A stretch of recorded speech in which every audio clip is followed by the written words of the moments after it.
Hello and welcome, Overwatch fans. We are here. We are live. The NECC week numero uno starts right now. Some Division 1 matchups coming out at you. I'm FBI Tugboat. Here with me is Sam or Soab Danum. Sam, how you doing? Tugboat, it's good to be back for NECC. This spring split is destined to be a good one, and we're kicking it off with really, I think, just an incredible game to kick this off with BSC, Bratton and Stryant. Bryant and Stratton, sorry. I was thinking about that team We a went lot. through all that in the pre-show. Yeah, we went through all this. I thought I was going to be the one to mess it up. No, it's me. I say, just because I don't know their name doesn't mean I'm not hype on them. But it's Bryant and Stratton coming in against Cumberland Phoenix A. And this has so many interesting implications here because the BSC Bobcats had a phenomenal fall split and did really well in a lot of other places. But Cumberland is moved up into this Division 1 now, so they're really punching up into this new weight class. So I'm really excited to see how they fare against a very time-tested, D1 team like the Bobcats. A fair apt description. Time-tested, been here for a reason. Brian and Stratton are the newcomers, though. It's always a story that you got to get behind, right? A team finally ascending on up, doing fantastic. Last season, right? We talked a little bit about this. 13th in the official collegiate competition. For Overwatch and whatnot. So some fantastic stuff, and finally moving up here, and we'll see if they have what it takes to hang with some of the big dogs, because I think Bryden and Stratton is fair to describe them as such. Oh, yeah. I mean, there are some powerful heavyweight names on the Bobcats rosters, and I could talk several minutes about this. Manually, Peace, Pantera, Proto, and Nenwai.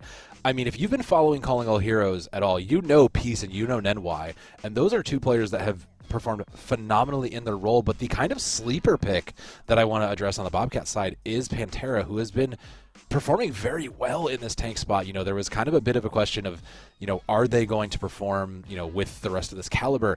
And they've been keeping up with, a lot of these pieces manually as well. Performed very, very well the last time we saw them on stream. So this Bobcat team very tested.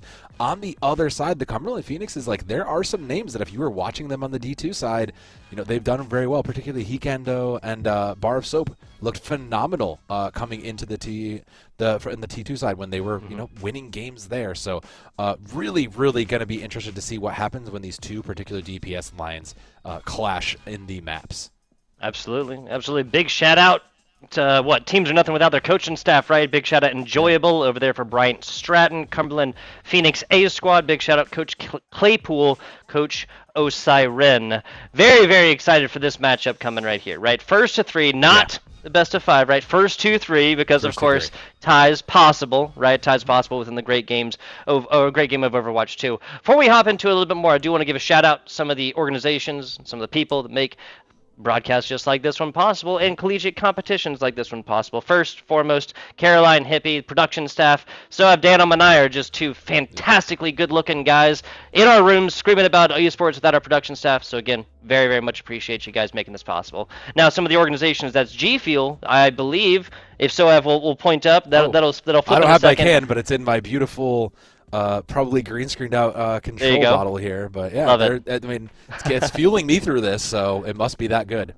Absolutely, that is NECC 20. Get yourself a little bit off when you order that G Fuel, as well as Winslow's Farms, guys. If you haven't seen some of their commercials, you're in for a treat. Funny. You're in for a treat after maps 2 and after map 4 if we go the distance. So Dan, that's it. We'll play some of that stuff. You can just tell those guys have a lot of fun filming those commercials, right, Sam?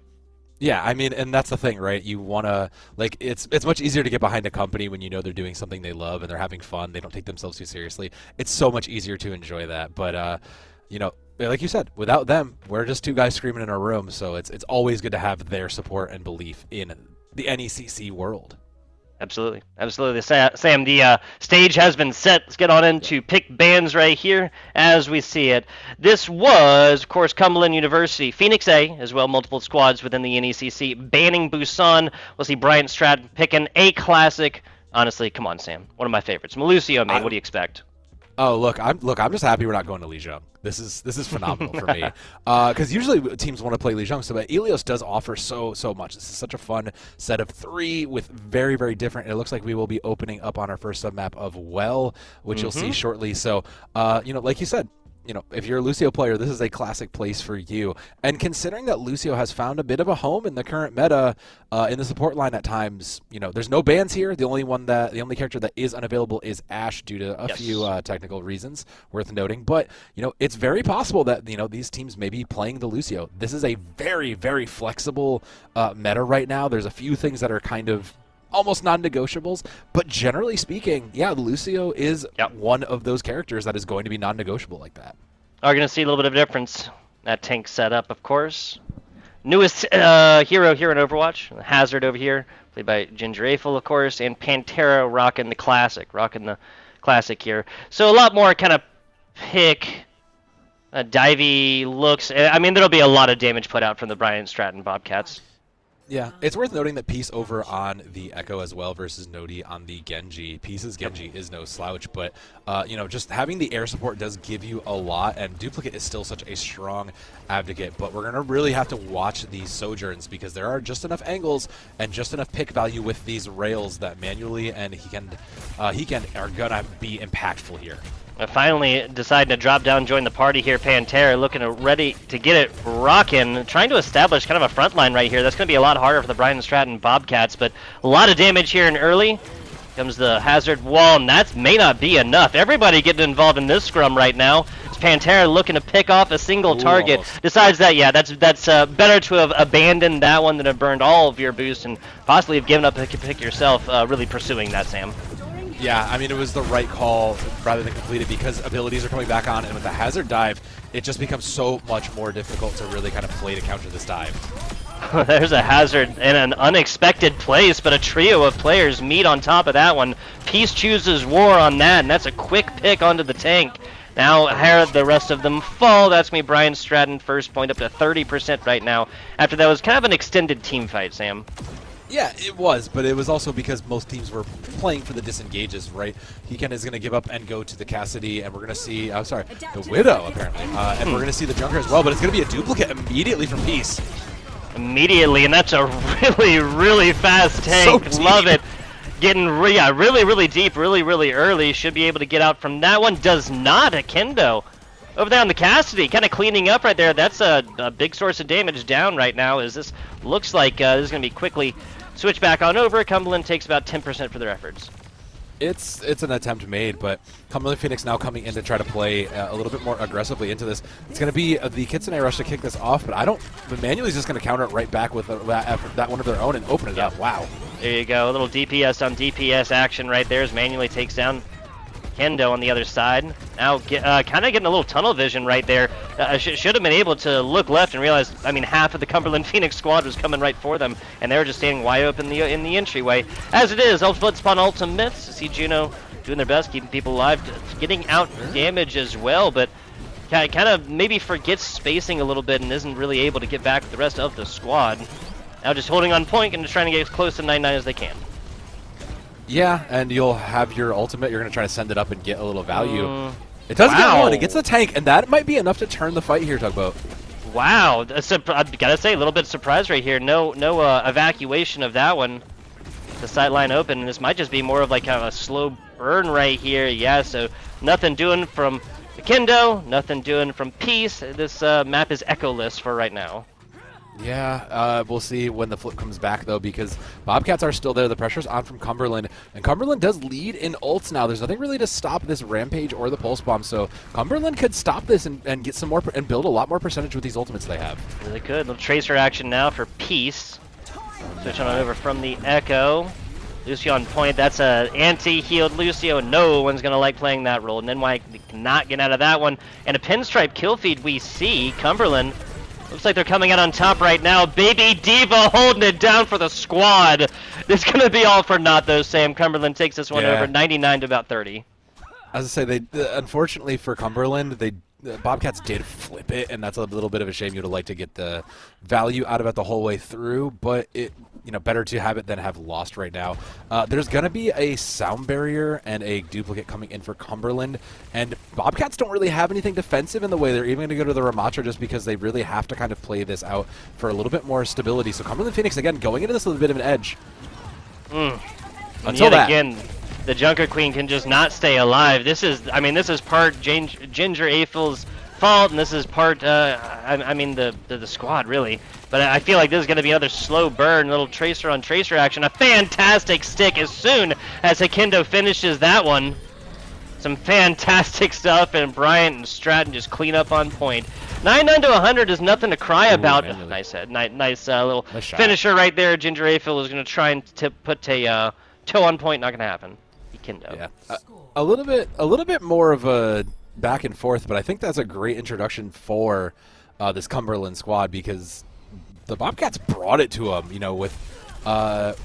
with Peace really going deep on that duplicate and really just saying, look, we're not gonna, welcome to D1. We are gonna be in your face. This is a different level. So the Cumberland Phoenix is really, all things considered, playing up to a pretty solid level. Some week one pains in a sub map 1, but overall I think that's a great showing. The Bobcats now going to show us a full dive, including the Ana, and Cumberland back to the Hazard. I do think staying with the Echo is just such a stronger move here.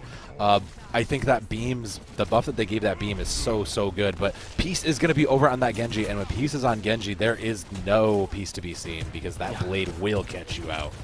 Yes, it will. Yes, it will. Mix it with an Ana, and that's going to be the stuff that Backline's nightmares are made out of. So, Abdan, speaking of nightmares, Peace cannot get out of that one as Hikindo finds a relatively easy one there. Honestly, that's an early pick and a lot of damage. Capability just getting negated immediately from Brian and Stratton. Maybe the healer down so low. Leon Master is going to be able to finish this one up. Echo on... Yeah, the Echo on the Winston, I know how that one's going to go usually. Manual just picks it out of the sky like it's automatic. Wow. Yeah, this DPS line from the Bobcats is so dangerous between Peace and Manually. That was almost a lost fight until they just decided, no, we're not losing. We just do not want to lose this. So a little bit of initial point to them. I do think Heken's getting, they opened it up with the first pick there. That beam did get a huge buff, like I said, and now damages so much more if they are above 50% HP. So I do think it's a good pick, but the Bobcats DPS line really needs to get contested here, and that's a good opener to get Nenwai out of the way. Well, Lucio on Lucio action, then DPS finds out a little bit more afterwards. About 20% right now is this Winston just kind of hanging on point. This Tracer here, it's Nodi trying to find something, and Peace has honestly just had a hard time trying to stay alive on this usually twisty-turvy DPS that is Genji. As it is, manually trying to look down hallway here, try and find a little bit more, but I think it's a backup for Cumberland. It's going to be a reset, and admittingly the Bobcats are going to be back pretty quick, especially with this Winston and Pantera going deep. But I mean, that's basically it. Like, Pantera just kind of got in, and this has to be a full reset. The one thing I critiqued Peace for the last time we saw them, at least I saw them, was that Peace kind of got out of position a lot, and it feels like for the most part that's improved, but it just gets caught out again like that sometimes. So, improvement, but the Bobcats really not looking like the same team on well. Well, I mean, a couple of picks go back and forth right here. We have a Hazard hanging out on top. Fantastic positioning for this hero, since they've been entered into the game. Is this going to be another late pick? Both of these teams just need to fully disengage when they're going to, right? They're kind of half-hearting this, and that's going to equal out, and just not really being prepared for when this does come up. There's the duplicate, though. Okay, so a little bit of back and forth as Heken is not going to find much more afterwards. There's the sticky attempt, nothing on the backside, and there's the end of the sound barrier as well. Okay. I mean, it feels like there's like a lot of weird calls going on for the Bobcats here, because you saw Peace just kind of like go over the edge. I thought that was going to be a reset, but then they get two, and it's kind of, there's a lot of winnable going on here, Tugboat. So we're even so deep that we're going to go ahead and push this with a primal at spawn. Yeah, like I said, the Bobcats are welcoming him then to tier 1 here with a vengeance. They really, really are. Now 60% or so if they don't get out this. Wow, so used ultimate and Pantera dies. You're going to be taking up from 5% as of right now. If I'm Cumberland, I attack right now, right? No tank on the other side, and they'll be coming back soon. Here it comes. It's a fantastic answer from Peace. Trying to find something in the back, but nope. Just going to be a slow burn from Hekend. Leon Master. And I give a little flack to the other support line's way. And that'll be, hey, first lead the Cumberlands enjoyed tonight. It's been deserved, even though it's been very, very scrappy. I really think that Heken has been doing a good job, though, of keeping Peace in check. Echo does have... Oh, what a shot, and what a pulse bomb by Nodi! Wow! Gets it off, then pays for it. But hey, I'll take a 2-on-1 every single day. Even I can do that math. So I have slow burn here. Yeah, nobody's going to be able to touch. Yeah, as soon as we flipped kind of perspective here, we're expecting Pantera to at least dive in, give something. Nothing. 172 in map number 2, and we're going to the tiebreaker. It's really hard to look at this second map because there were moments where it just felt very like this was just a big death match. It felt like, you know, we were never really in like a dedicated team fight in a lot of ways. You know, ever since the first fight, everything kind of really felt winnable. Like I said, like Peace's blade coming in looked, you know, got value, but we'd get moments like Pantera overextending or kind of pushing a little too far. But Cumberland punished that properly, so kudos to them for it. We're going on to our third map now, and it is going to be the Mirror of the Hazards. And it looks like we're going to see the whole squad, with the exception of Bar Soap, over on the Kiri. So putting a little bit more value on the ultimates and the speed. I'm going to be watching these snipers, though, because Widow is still dangerous on Ruins once again. This feels like good old times in Overwatch. Yes, I mean, longer sightlines make sense. Also, the Mirror of the Hazard sounds like a play, so I'd definitely go watch it. Oh, yeah. Taking a look. Oh, sorry, go ahead. No, you're good. You're good. Taking a look at Heken right now. And on the other side, manually, obviously we see a difference in ultimate charge and little bit of success so far. No picks. Hazard wall down on point. Kind of blocking that. Fantastic positioning for it. And there it is. NECC finds their counterpart as well as Heken then gets manual. Okay, so one pick on one side, a little 3v4 action for a few seconds.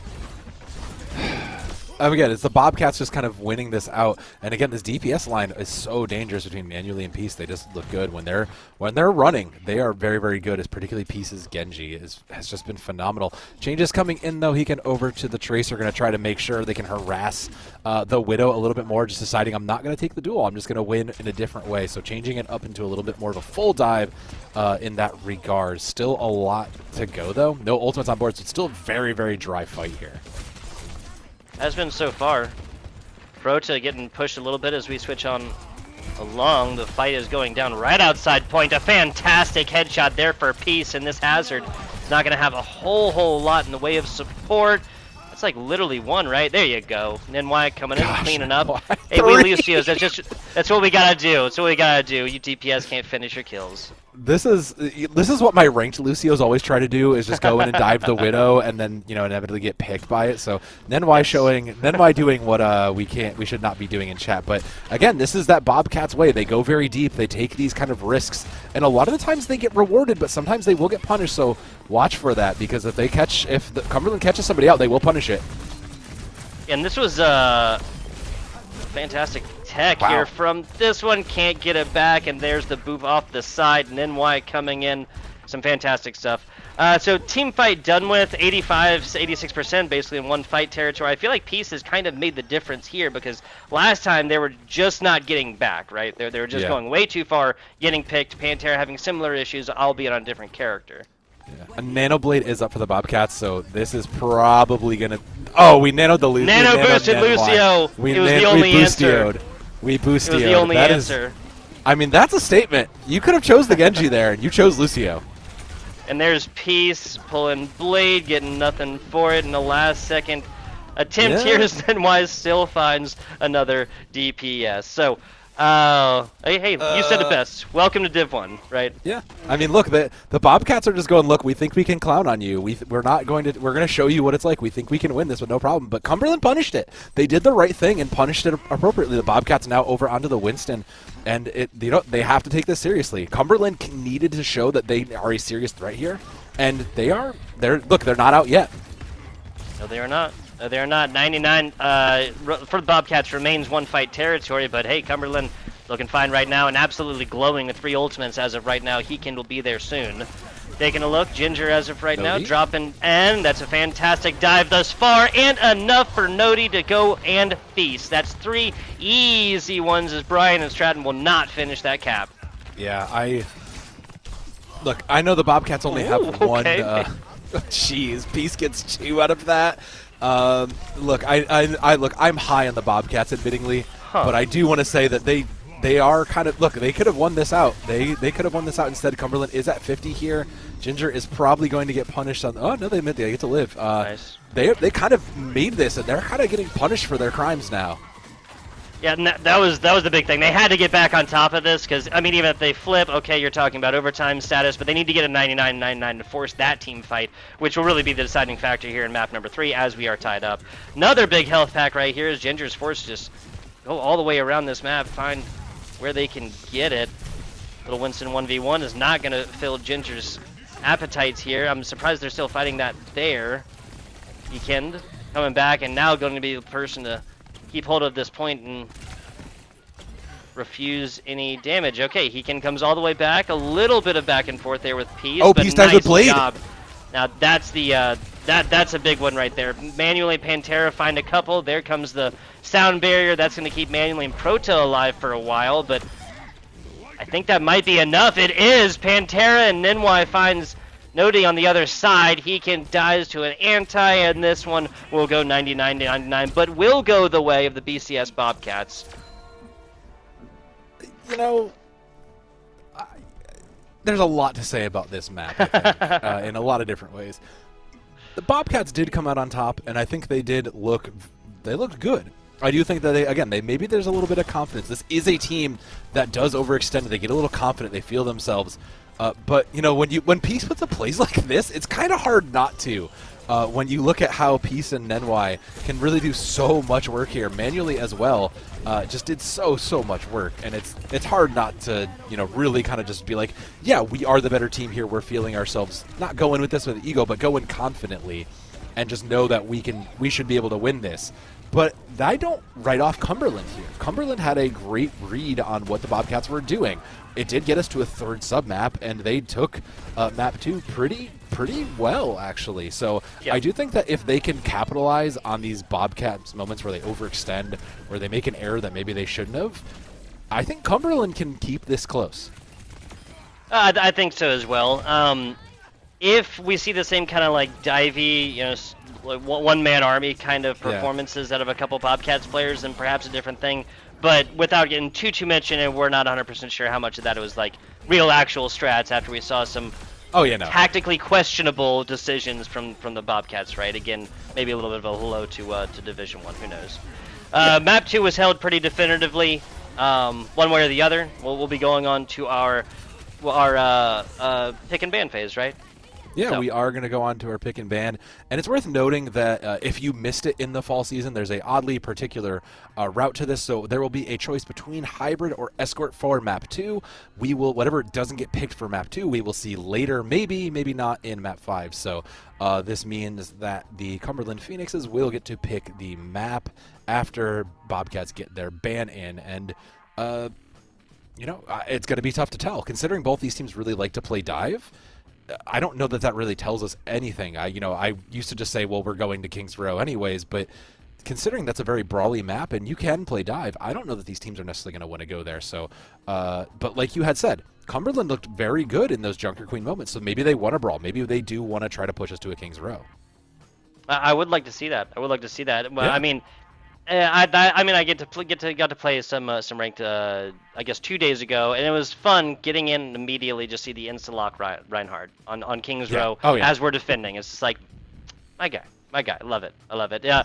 As far as picks for this one, I could definitely see the Junker Queen here. That would obviously maybe force the Kiriko on the other side for the cleanse and whatnot. Now we're talking about like counter picks before they've even kind of come in. Hybrid escort. I think I kind of cut you off as you were explaining how how this map picks go through. So please continue. Sorry. Yeah, no, it's all good. So for map 2, you either get your choice of hybrid or escort, which means the Phoenixes will get to pick whatever whatever mode they want. Then we will have the Bobcats ban the first map, and whatever's left, the Phoenixes will get to pick from the rest. If we make it to the Game 5, we will see the other map that was not selected here. So a little bit of flexibility in the mode choice pick as well, not just the map. A little bit of, being able to decide, okay, do we want to try to force something that maybe we know we're successful in a hybrid map or an escort map. So the depth of strategy just gets a little bit different here. We don't have hero bans yet. We may see those down the road, but for the time being, this is where the mind games lie.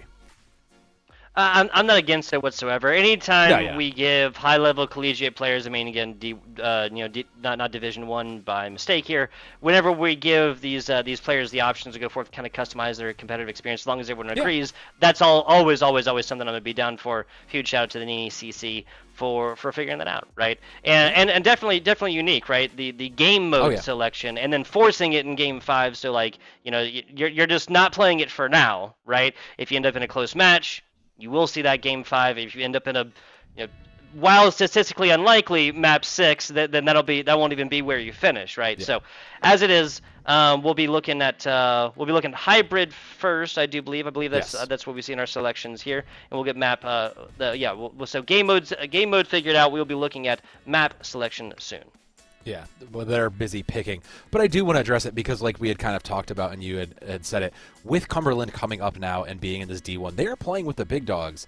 And when you really kind of think about that, it is still a bit of a learning curve for them. So this is really a great chance in Week 1 for them to show what they've got. The other thing that is worth kind of pointing out, we were, a few of us in the NECC realm were talking, there's an interesting shakeup in T1 right now because the Illinois Redbirds aren't in here. They have opted out, they opted not to play. They've already nailed their selection for the playoffs, so they don't need to be here. They're just going to skip it and come back when their time is ready. So this really does open up kind of the rest of the season. There's no we're likely to lose to this team, or here's our likely number 1 seed. It really does kind of open up this Tier 1 division to kind of be a little bit more free for even teams like the Bobcats who teetered near the top. They were a good team. They placed 4th in the initial playoffs of the fall split. So, still a lot of chances for any team to kind of show up. Yeah, hey, it's Week 1. There's all the opportunities in the world. If you're a Cumberland fan, your squad drops here to a well-established BSC squad. Well, good news is plenty of season left over, and your trip to the playoffs is not over and done with quite. Yes, we have selections on in here. We're going to be, banning Eichenwald. We'll be picking Midtown. A little bit of a different selection here. Relatively new Midtown and no Eichenwald. Eichenwald was actually the first map I ever played in Overwatch, I believe. I came right when that map came out in Season 2. Yeah. I mean, this is an interesting map. It is kind of I personally like to think of this as the second generation of Kings Row, where a lot of teams really do like this because there's some predictability in where you want to be, what you want to control, particularly in the capture point segment. You have the train above, a couple of pathways, but where you kind of set your fights up and where your back roads are to get in to start those fights and set up crossfires are very set. And then when you get to the streets phase in B, ownership of that bridge and map control becomes so crucial. Usually you kind of live or die by, once again, if the cart gets under the bridge, similar kind of to Gibraltar. So a really cool map. I can see why maybe Cumberland wanted to bring it here, considering they like this hazard dive. Yeah, and the difference in geography here, I think that's apt. Right? I think that's apt. Yeah. 2.0 right here. Will we see the hazard dive? I'd like to see it. Honestly, I've obviously a character that's gone through a whole lot since their release, but I feel like it's kind of a sing-song sung whenever a new Overwatch character is released, right? Mm-hmm. Yeah, like typically I have a bunch of naysay. Sorry, go ahead. Like typically the character kind of comes out either really overpowered or maybe underliked just because of a particular part of the kit. But it looks like, unfortunately, we saw all we're going to see from that. A lot of different things out of the Bobcats. Proda and Nenwai here over the Iliari and the Baptiste. Pantera on the ball. And the Torbjorn. Look, it's not a joke. We've seen a lot more Torbjorn in the pros here, so I'm kind of not surprised we're seeing it. So a very interesting kind of sustainy and mobile comp out of the Bobcats for this defense.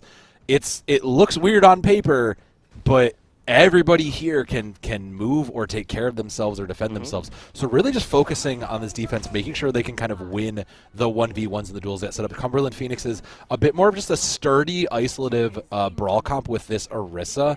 And watch for Pantera there. You can already see the ball is hanging in, so watch this initial slam to get a lot of value. 14! Wow! Just like that. Hey, yeah, this ultimate's gonna come fast. They're gonna use that minefield here soon. This is a lot in a lot of ways gonna come down to Nodi, and if they can get these walls down, well, that's a solid pick here and early. No immortality field for this next team fight. Prota done as well. Nice headshot land as Leon Master doing a fantastic job on the Lucio so far. Pantera decides better of it. Gets on out of this one for the time being. Should come back, maybe. I mean, if they stay on ball, they will have the opportunity to, and they decide not to. Ramatra for now, that makes sense. It's the right call, considering that comp actually plays into what Cumberland wants to do. They want to make an isolation, and that Bobcats comp wants to, again, play one-on-ones and duels, so just did not work out in their favor. But the Bobcats now over here on the Ramatra back with the Genji, and Sojourn looks about right. This is a very defensive, sturdy comp, very stay in place for the Bobcats. So they're going to try to hold this corner and fall back to the bridge when they need to. But Cumberland, I mean, they're leading in the ultimates, but I mean, Bobcats just get picks. Yeah, this immediate switch to a more brawly comp. Looks like they're going to be able to go toe-in-toe with the Orisa-led Cumberland Phoenix squad. Peace finds one, full retreat here for the Cumberland Phoenix. I mean, this is a lot of sustain, right? From the Bobcats? Oh yeah, this is that was a very high, the previous comp was high sustain, but this is a much more grouped up high sustain comp. You have the Brig to kind of cut off any of these angles. Baptiste is very, very sturdy, can bring a lot of burst healing, but they still have to get past this blizzard of Nodi, so if Nodi can catch several of them out, it might be easy cleanup. Here it comes. That's going to be a main tank, and that's going to be a huge pick. Now rotating through right here. This is another kind of crunch time area. I mean, you get this purchased, and especially if there's a full wipe, then we get under the ever so important bridge area that you were talking about earlier. Junker Twin swinging for the fences and trying to find as best they can. Ooh. Here comes the Juno ult. Nada. That's what Peace gives you for that ultimate, Sam. Yeah, that was a bit rough. Barsoap did commit that in thinking, they needed to get the progress, but the Bobcats are just going to hold this choke point. So, I mean, this is just tough because the Bobcats, again, maybe just giving a little bit of flexibility in themselves, but they are showing that they are to be taken serious in this split here. They are not showing any leniency to the Phoenixes. It's a blade on each side. Both tanks also coming into ult, so Leon Master has the sound barrier, and it has to go towards one of these two. It has to go to Annihilation or the Blade. Watch for a piece to try to get Leon out of the way first. There you go. There's the first. Just like that. He finds that one. Tries for the second. Not going to happen. Barsoap gives it right back to them. You interrupt my ultimate. How about I interrupt your ultimate? Ooh. Everybody's purple, and Heakin's going to feast upon that one. Okay, actually gives that one up. This is actually that's not a bad decision in my opinion. No, I think that's the right no call. idea if there's like a healer right behind them, right? And if you get an NY there like immediately, then this is just a lost 1v1. Okay, decides to go in anyway and manually just takes it about 5 seconds later. Yeah, it does give Peace a chance to kind of hold this high ground now. So we'll put up a little bit of defense while the rest of the team comes back. It's Annihilation versus Leon Master's. Getting in the really deep versus Leon Master's sound barrier. And, I mean, it's going to get saved first. So Leon Master, again, Leon's survival is really going to dictate the next fight, especially with Bobcats coming into yet another ultimate. Solid attempt there, not going to be able to get across from 4. Leon Master would have loved to have this happen about 1 second earlier. There's a Ramatra ultimate in response. I don't think we'll see this one. Yeah, no need for that ultimate on this, especially as Peace does fall. Defense going to be down 1, but yeah, they take down a healer and a DPS on the other side. That'll be enough. Not really sure where that sound barrier was going for. Maybe we were trying to use it aggressively. But, I mean, Cumberland just looked like they're kind of getting stumped. I feel like, most of their attempts to get out past the spawn have been kind of met with a bit, again, like once they fall into this deathmatchy kind of moments, the Bobcats just unfortunately just kind of out-mechanic them in a bit of a way. So Cumberland, I really want to see them use the comp they have to their advantage here and try to create an isolation with this Mei. Oh, here comes the Blizzard. Is this going to get anybody? Pantera's just on the outside, gets pulled in. That should be enough. It is, but Nodi pays for that with their lives. There's a slash. Ginger trying to find something. This should be enough for the Brig getting it, and is. Ninwy will be seeing us back in. Wait, was that? Okay, I could have sworn I heard the beginnings of a Genji ultimate. Excuse me. Peace does fall right there. Bobcat's going to be on the back foot for a couple of seconds. All right, yeah, some of this is just confusing. The choices that, like, how these fights have been panned out have been very, very disjointed, it feels like.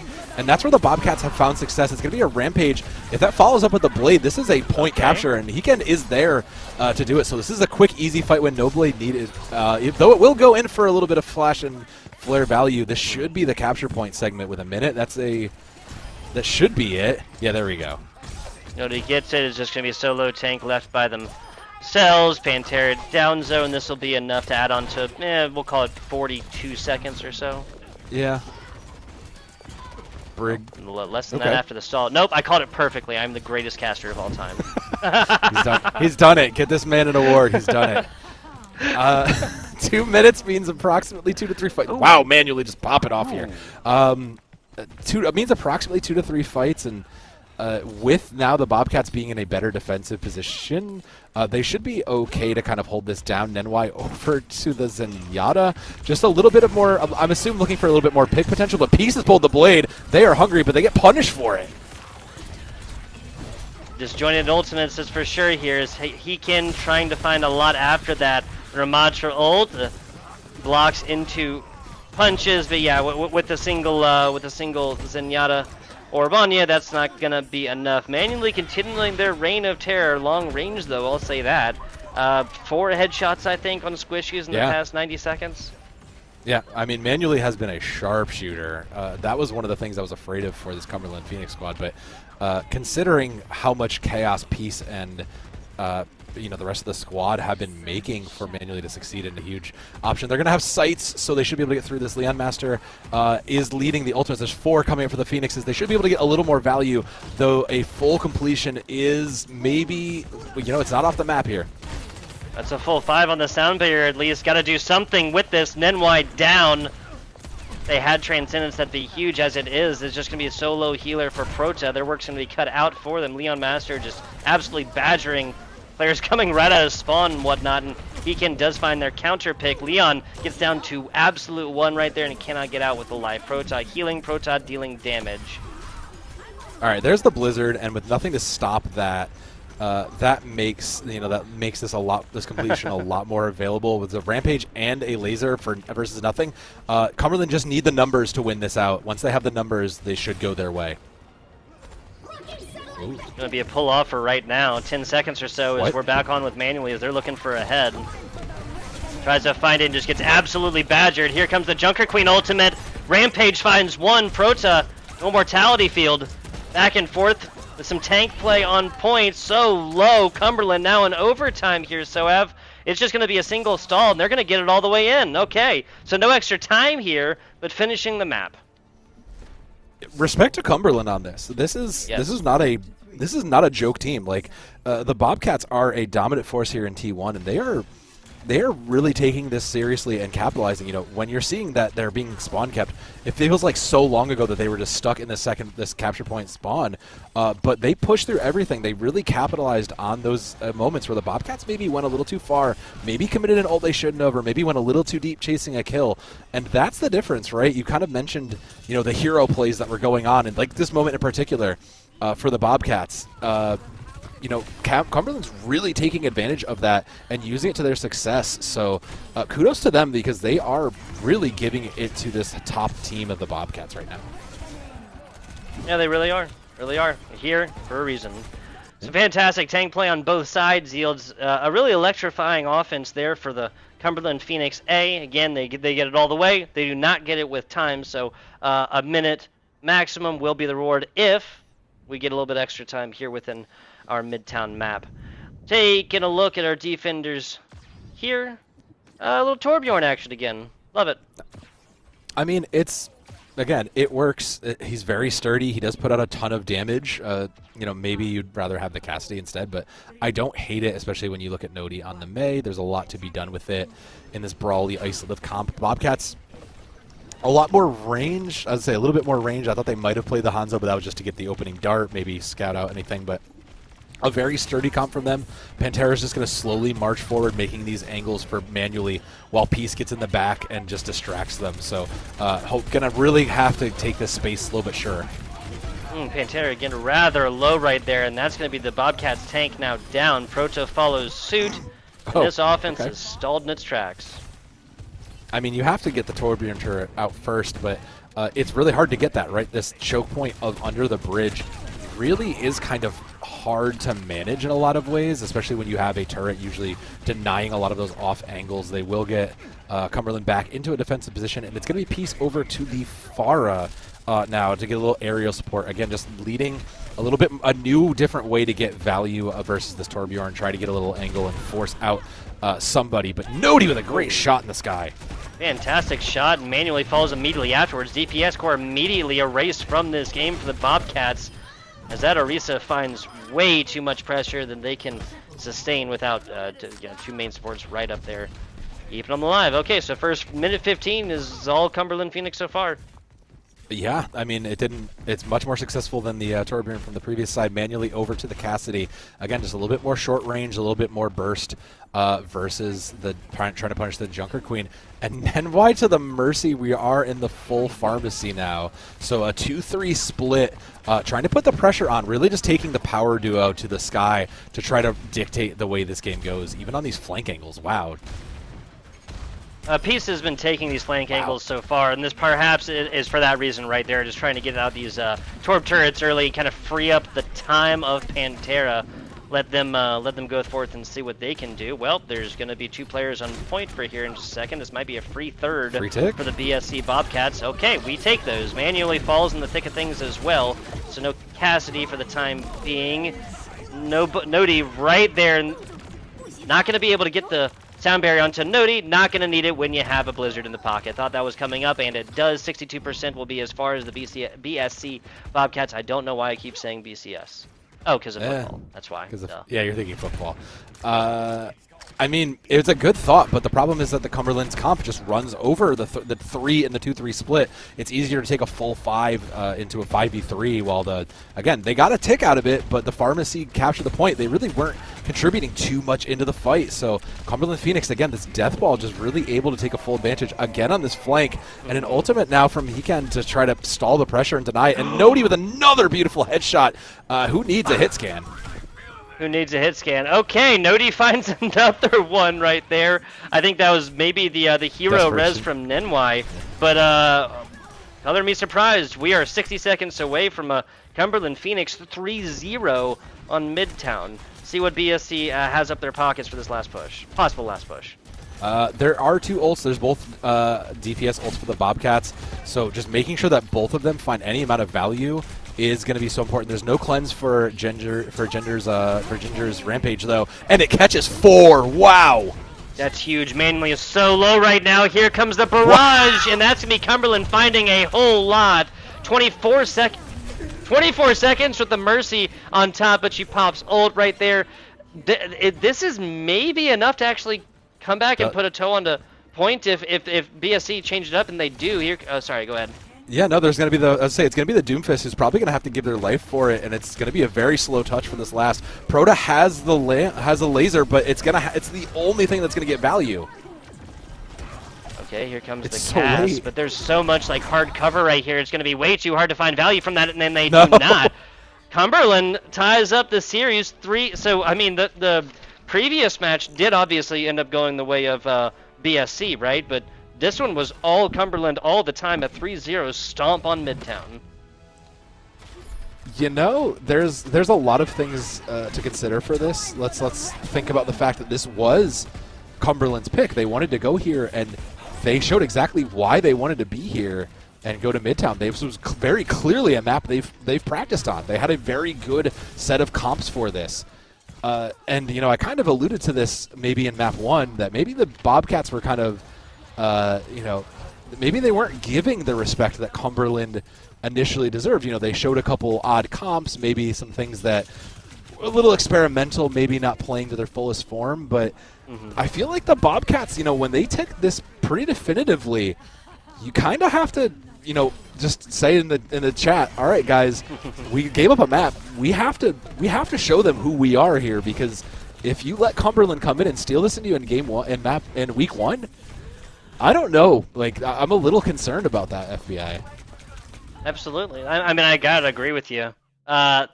A very, very interesting game, and I feel like this boils down to just a couple of different things. Really, Yeah. the Cumberland defense just played this to an absolute T, right? Well, Yes. what we saw right there was a full five players playing like about as perfectly as you get, honestly, dude. These rotations were just so crisp Beautiful. whenever the pressure came in, and the simple fact of playing the pharmacy, right, is guaranteeing that your squad, every time you're pushing, is going to be fighting at best three in one spot, three on one side, and then two another. These were awesome flank angles, but that's just not enough. That we never really saw any value from Yeah. that, right? Outside of taking down the turret early and just putting a single player on the other team on a cooldown, that there was no value from that, right? The barrage came and had some value, but it was just a little bit too little too late right there, and I really feel like Brian and Stratton just kind of rammed their heads against a wall and then was almost a little bit surprised when it didn't work. The change didn't come until until the more mobile tank in the very end. That was just to try and stall. Yeah. No, I agree completely. It felt like maybe they expected, oh, we should be able to break through this right away, and the Cumberland said, no, we were prepared for this. We've practiced this. We know exactly what we want to do. So the Bobcats, I mean, I think this map one should be a wake up call to them to say, all right, we have to, if we want to make sure we win this series and prove that we still got it in the spring split, we need to turn around game 3 here. Yeah, absolutely. Now, the most important time in these competitions, that's little break time. Time for these teams to kind of figure out exactly what they did in these previous 2 maps, what they want to recreate, what they want to not have happen again, what they don't want to allow their opponents to happen, right? We'll be back with you in maybe 5 minutes or so. FBI Talk About So of Dan, I'm here for the NECC week number 1 of Overwatch.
Hello and welcome back. NECC Overwatch coming hot at ya. Tied series, so have Dan between Bryant and Stratton. That's the Bobcats out of Virginia, taking on the Cumberland Phoenix A squad. Obviously, Cumberland having multiple squads within the NECC Overwatch action.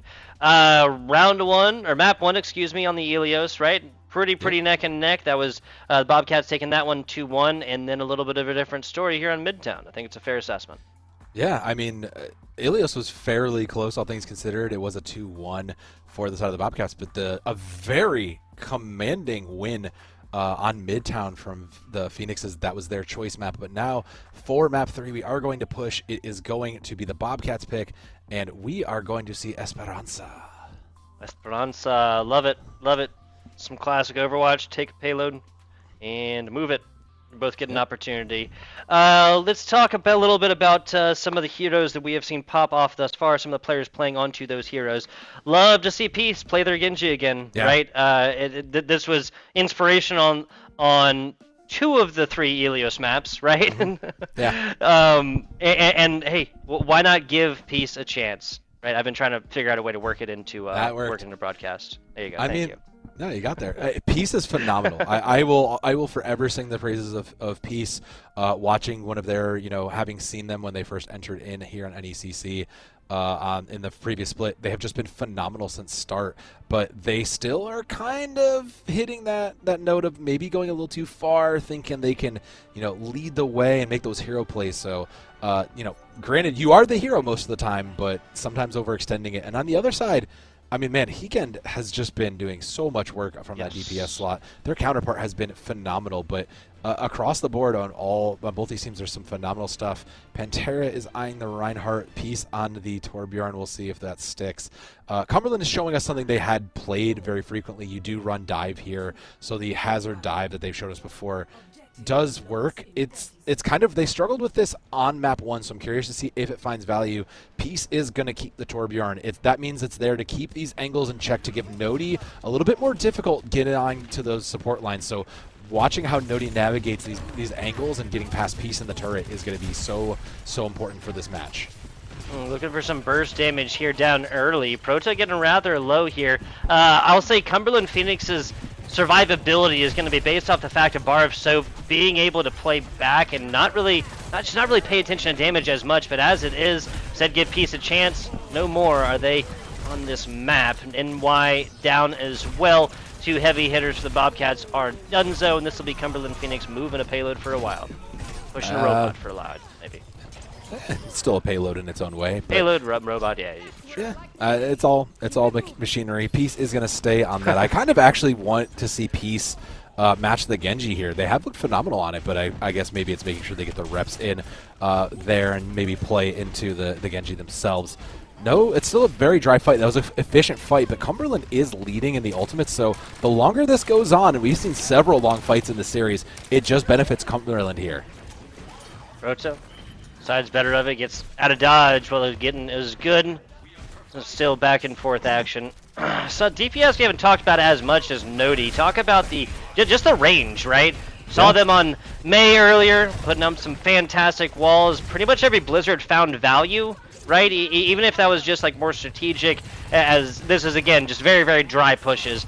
The tempo of this match has changed like a lot, right? I feel like the only thing we've seen in the kill feed are like Torb turrets and what earlier there were the immortality fields, right? It's like no one's actually dying. There you go. All right, Nodi falls as soon as I give them praises. If that's not mini caster's curse, I don't know what it is. Yeah.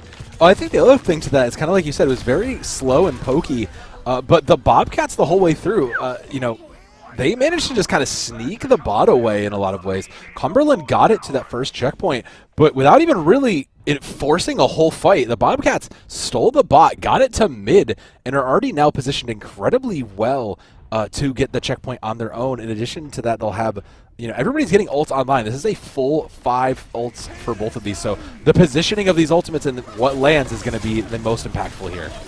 Yeah, but that's going to be enough from the sound barrier here. Prota pulls as well. Maybe not needing both of those ultimates at the exact same time, especially with Pantera out as well. Manually finally finds a pick. I mean, everybody was screaming on this. That was... Oh, excuse me. That was the sound barrier there. Everything. Luna ultimate. trying to find something, and free real estate is given to the Bobcats yet again. Opening spawn, or preferential spawn open as well. Yeah.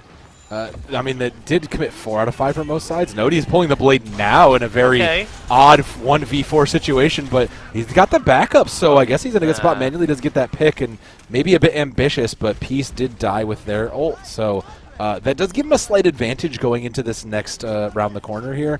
Peace just has to find a good place to get value out of it. Nody over to the Mei.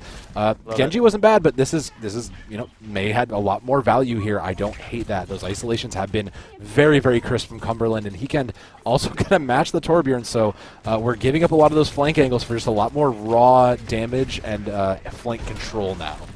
Yeah, and just completely taking over an area. He can. Dude, as soon as Nody's feet touch the ground right there, Pantera took them down. He is going to find nothing from this one. This requires I understand what Cumberland is doing, right? Like between the Nody on the Mei, he can obviously the Junker, the Junker Queen here. Like you're sectioning off an area, and that's just going to immediately turn into a killing fields, right? Like all 3 of those players, Nody, Weekend, Ginger, are all going to swarm to that character, take him out, immediately move on to the next, right? 1 out of 5 down. Yep. Look to the future here, but this just requires a lot of coordination we didn't see on the initial push. No, and now that Manuelly's been on the Sojourn, we've moved off to again being able to set up this kind of flank angles and these supports where there's a lot of burst damage coming in, and now there's a laser, there's an orbital ray here aggressively to chase down this Cumberland squad. Wow. Okay, well, a lot taken down right there. Peace once again falls first. An aggressive player, so I guess it kind of makes sense, but it's also a stat. Peace is far and away falling first right here. A lot of ultimates dropping. Everybody's screaming as Manually falls to a trio of Cumberland players. Leon Master can't quite get out of it, so it's going to be a trade, not just a pick. Pantera deciding better of that engagement, just gets out again while the getting is good. Hekin decides, hey, actually, I'd like to add to my ultimate a little bit. How about 86, 87 instead of 77 or so is what I was flirting with before. The Bobcats did get it a winnable level. Over 100 is pretty much a good win condition for them. So the bot will move back to center, and the Phoenixes will eventually deny that. But with Peace starting to put some damage out, and Ginger catches huge with the Rampage somewhere else out there. So Cumberland will get this back now, and they'll have progress here with 4:30 on the clock. It was 1 ultimate, but I mean anything that really gives you this progress forward is going to be so much, considering they have 2 ultimates, and there's nothing on the opposite side of the Bobcats. We're looking at 75 meters. This isn't easily done without a plethora of ultimate advantage, right?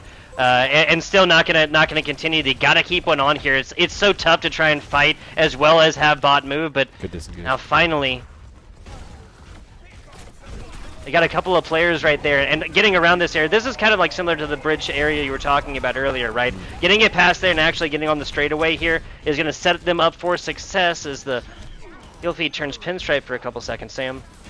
Yeah, it's been a little back and forth, and Cumberland has just been kind of using these ults to get the space to kind of get closer to tying it out. Peace is holding on to their ults, and the support line is coming on as well with Proto getting their laser. So again, nothing really stopping this. As long as the ults find value, Cumberland is kind of dead in the water. That just blasting, absolutely blasting right here for Peace. Has that ultimate online, but definitely going to want to combine it with something. If they could actually get a Lucio in there and speed him up or something, nah, not going to happen. I was thinking, I mean, you get a Torbjorn ultimate covering all of that stairs area right there, you're looking at some fantastic picks, but he is just way too, disconnected from the rest of the squad, right? And that robot is sprinting right there with 4 on.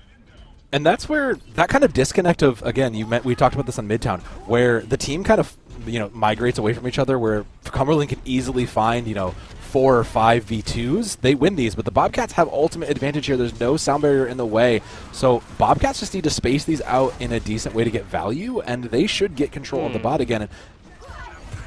Wow, okay, so finds a whole lot with no ultimates at all. This is a fantastic situation for the VSC Bobcats right here. I was saying, as you're saying this, I'm thinking, the Bobcats have to pull ultimate right here, right? They have to know that Leon is going to pull it if they have it, but they're going to quickly find out that he doesn't, or they don't have it yet, right? Obviously, they can't see the 80% or whatever else like that, but they're going to want to pull this before there's a real answer on the other side. They know Bar Soap is really, really far away from it, right? They just saw this.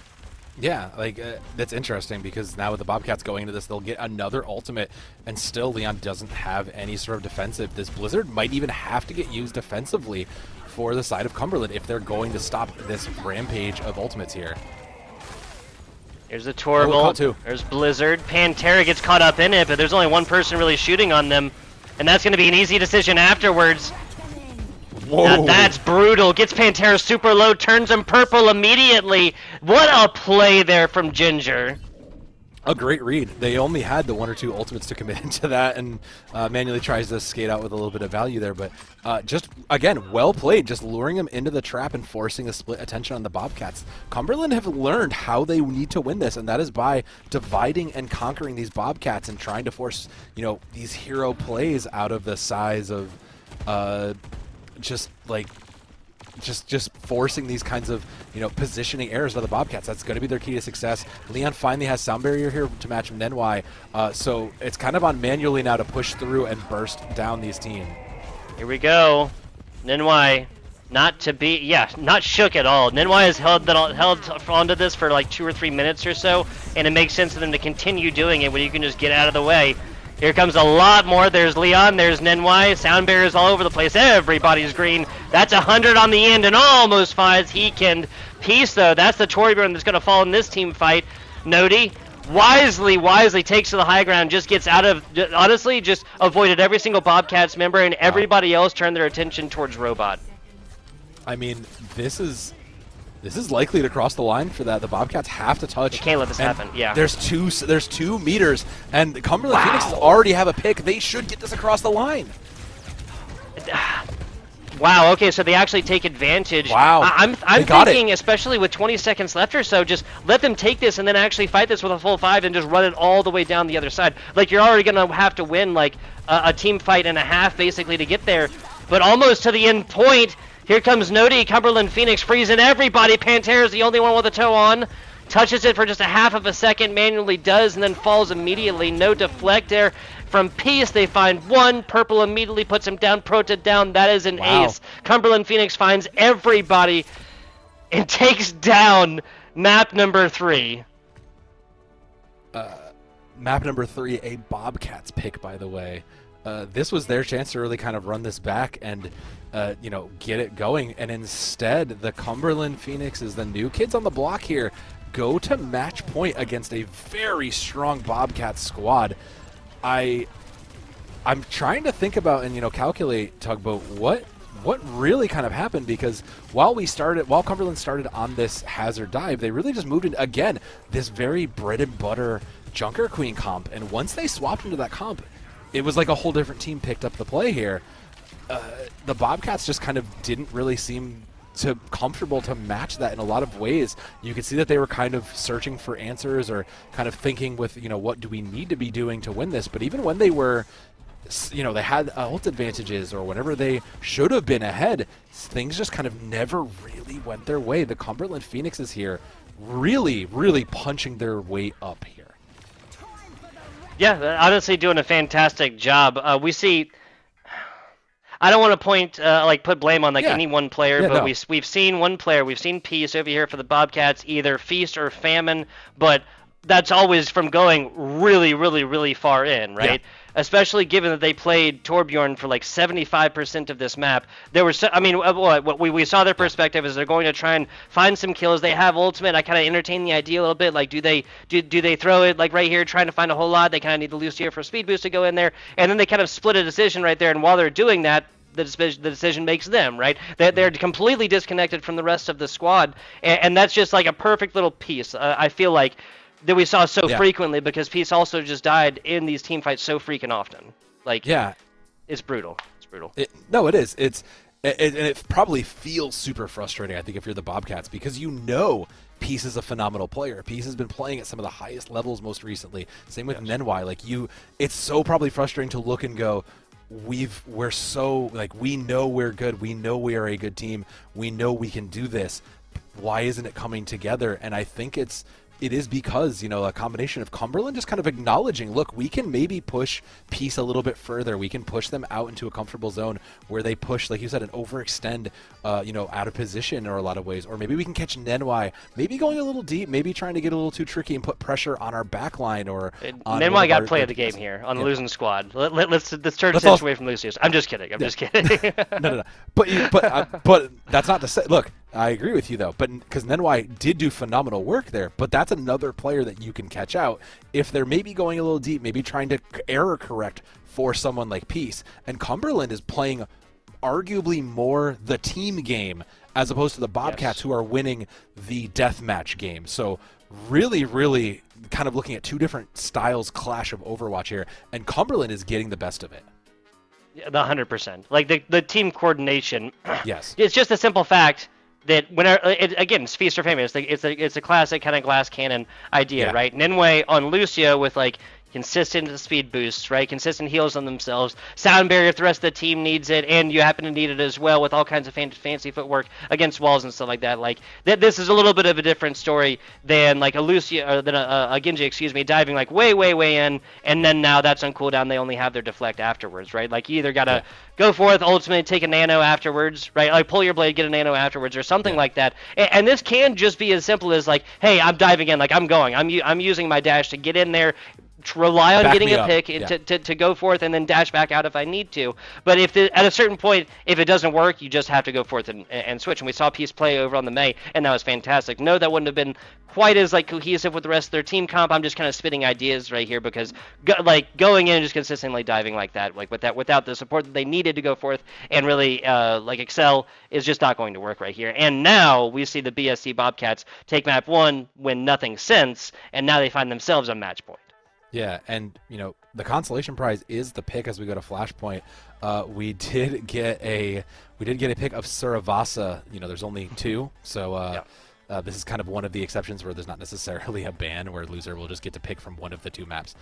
This is kind of in a ways the preferred map for a lot of teams. Cumberland probably would have wanted to play New Junk City, but this is the Bobcats pick, and it's match point here for the Cumberland Phoenix.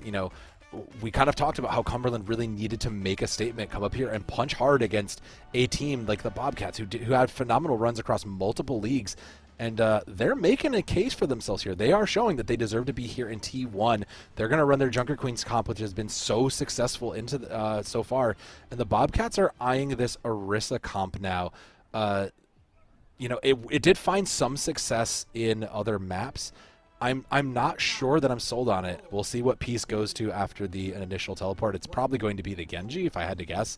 It's just where they looked the best, and like you had said, I think if you support it, if you make sure Nenwai follows Peace, that's a 2-man hit squad, and that's something you can win a fight off of.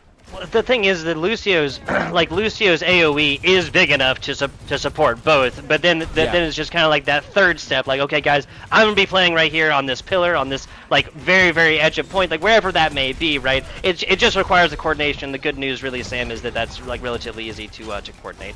Pantera on board here with right now, I think having the most ultimate on your squad as a tank is not a bad accolade to have, as first point does open up, albeit going the other way. On board manually, trying to find some heads sitting on top of this ice wall, as long as that's going to land.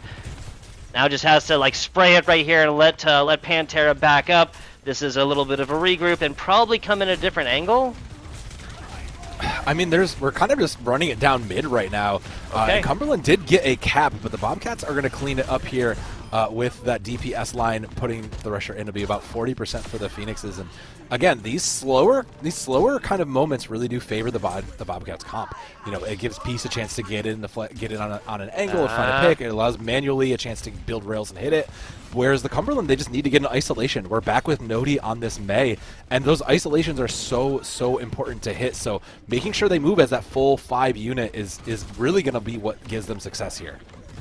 Absolutely. And this is all going to come off the back, success-wise, of Leon Master, and whether or not they can get these speeds around. Well, that's going to be easier said than done. Manually and Pro to combine for 3, as he can't quite keep this alive. Barsop tries to get involved, not going to happen. This is going to be a team kill, and there should be enough time for this squad to come back. Prota's the only one who actually used ultimate in this previous, but this is wise decisions taking up free yardage away from the Cumberland Phoenix to make this this hold here now at 70% way harder. Bobcats have 4 ultimates on board, so do Cumberland. But I mean, I'm looking at this laser. The orbital laser is going to be the difference maker. This fight being away from the point, like you said, is so huge. Ooh. Everybody dropping something here. You got a hole in your pocket. Ginger Aphil, finds one. Pantera a little heady on the end. That's going to be first point over the BSC Bobcats. I mean, that was a that was a pretty good blade. That was kind of the blades we had expected out of Peace, and it seems like Peace is maybe now finally warmed up. Bobcats do get the first point, so we will go on to point 2 here. But it was costly. Bobcats give everything to confirm that point. In Cumberland, I mean, they have fire, they have ice, they have rampage. They're coming into a lot of tools. They should get first cap with this toolbox there. There you go. No ult necessary to take down Panteras. Like, pretty much everybody on Cumberland gets a little piece of that Orisa. Manually barely gets out right here and does okay. Cumberland's going to be able to take the first little bit of this flashpoint. Do they? They didn't quite get they finally got the cap. There we go. Was that Lucio hanging out? Yeah, I think the Lucio was the last one. Was the last one. Yep. I had to get out. Then falls on their attempt to get out right there. Peace falls as well. Okay. Yeah, I think this is just NY hanging out there a little bit too long. It's kind of like at a certain point, it's a flashpoint, right? You got to realize it's going to happen. No, you're not going to get a whole lot of opportunities on an individual flashpoint given its accelerated pace, right? But you got to realize when something is lost. I mean, it was also Peace just being deep in an angle again, like we'd kind of commented on. See if this is a different story as they go forth to fight on point. Nodi gets the blizzard out, but not much more. A full 3 players hit by the purple. Not gonna matter here. Ginger Aphil dedicates a whole lot in that previous team fight. Now Cumberland is still on point, and Bobcats have not taken it. See a little bit of a switch on over. I love it. I mean, it's still drawn out. They're just trying to get every inch of charge here out of this. Nodi now to the Sombra, just to try to, I guess, maybe try to put some pressure on Peace on the Genji with how they've been finding value for it. And it will go at 99, but it was costly for the Bobcats. Again, these fights tend to be costly for them. They end up committing 2, 3, 4 ults at any given time, and considering both teams will have sound barrier here, Pantera and Peace, it's probably going to be a pull and dash value here. It's going to be a lot of pull and cut on their side. They have to put these ults together to make sure they can win this fight and not give up the point to Cumberland. Kendo, initial turret taken down right here as the rotation is coming in from Cumberland Phoenix. They're going to try and take the high ground here, push this in from there. Here comes Blade. There comes the sound barrier as well. Nodi. Sombra comes in, Sombra goes out, Peace done as well, couple DPS done so, and Pantera does not find a whole lot for that one. Now Ninway does have that sound barrier. I don't think they're really going to need anything until the next, and Cumberland Phoenix, if they do contest this, it's going to be a really hard contest, not without a full 5. No, but they're going to commit the Torbjorn ult into this, so they want to try to fight now. They only have a little bit of the Torbolt actually on point right here, which is really where they need to be. There goes the sound barrier for Ninway, a hack afterwards, but kept alive from the Juno hero. The Juno hero plays from Prota, turns back the attention onto the main tank, and here comes the ultimate. That should be enough to keep this Orisa alive. It is. Pantera's A-OK as Barsoap and Nodi doth fall on point. Prota as well, though, so main support done from the VSC Bobcats. This is going to be the responsibility of the DPS to get this damage in and get it quickly. Ginger is looking really comfortable on point. Here comes the ultimate. No ult necessary as everybody pulls back, and Cumberland is going to tie up the flashpoint totals. Hard fought, but well earned for Cumberland Phoenix. Again, the initial Sombra change over to Nodi is really, again, to try to punish, these deep players, Peace and NY, who really kind of go deep and know they can win the duels. So a good read. It was eventually matched, but not worth it. It'll be back to the Genji and the Sojourn for the Bobcats as we move to point 3 here. Rampage is up, nothing in the way. If Ginger comes and hits, 1 or 2 targets after a little bit of poke, this is going to be an easy 1 point. A little bit of poke damage here initially. There comes a big hack, though, as a fat investment. Now Nodi and the rest have got to find a lot from this. No! Cumberland Phoenix drops an ultimate, excuse me, and loses their Juno, loses their Sombra. Hikendo can't quite get out with the rest when the call for a retreat has been sound. Now Manually does fall, but this should be, I mean, Sojourn's relatively mobile, right? This isn't a massive pick against them. Yeah, and EMP is very hit or miss right now. Either you get EMP and the follow-up is immediately there for the team, or you hit the EMP and Sombra just goes back to spawn. So very tricky to get full use of. They still have Rampage, very and tricky. Now they still have 2 more ultimates on board. Cumberland look primed to take this. They just have to get past Ninwai's sound barrier. That's an initial big burst of damage. Here comes the ultimate. Torbjorn ultimate covers the point as Hikendo going to be given a whole lot of damage for this. Pantera is done, though. So this flips over for a little while as Cumberland quickly takes this. That's the kind of exits that I'm looking for the Bobcats. It seems like they're just like extending fights sometimes when they really don't need to, and if Peace falls again here early, that's going to be brutal. They do not. Peace gets out. Oh, no. Yeah, no. You see that?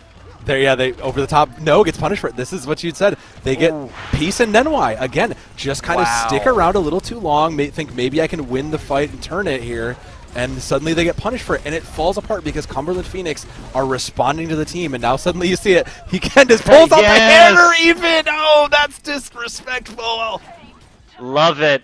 This is a lot of pressure on the Bobcats to go here, but dude, like you're 100% right, which is to say, like what we've been saying, I feel like is 100% right.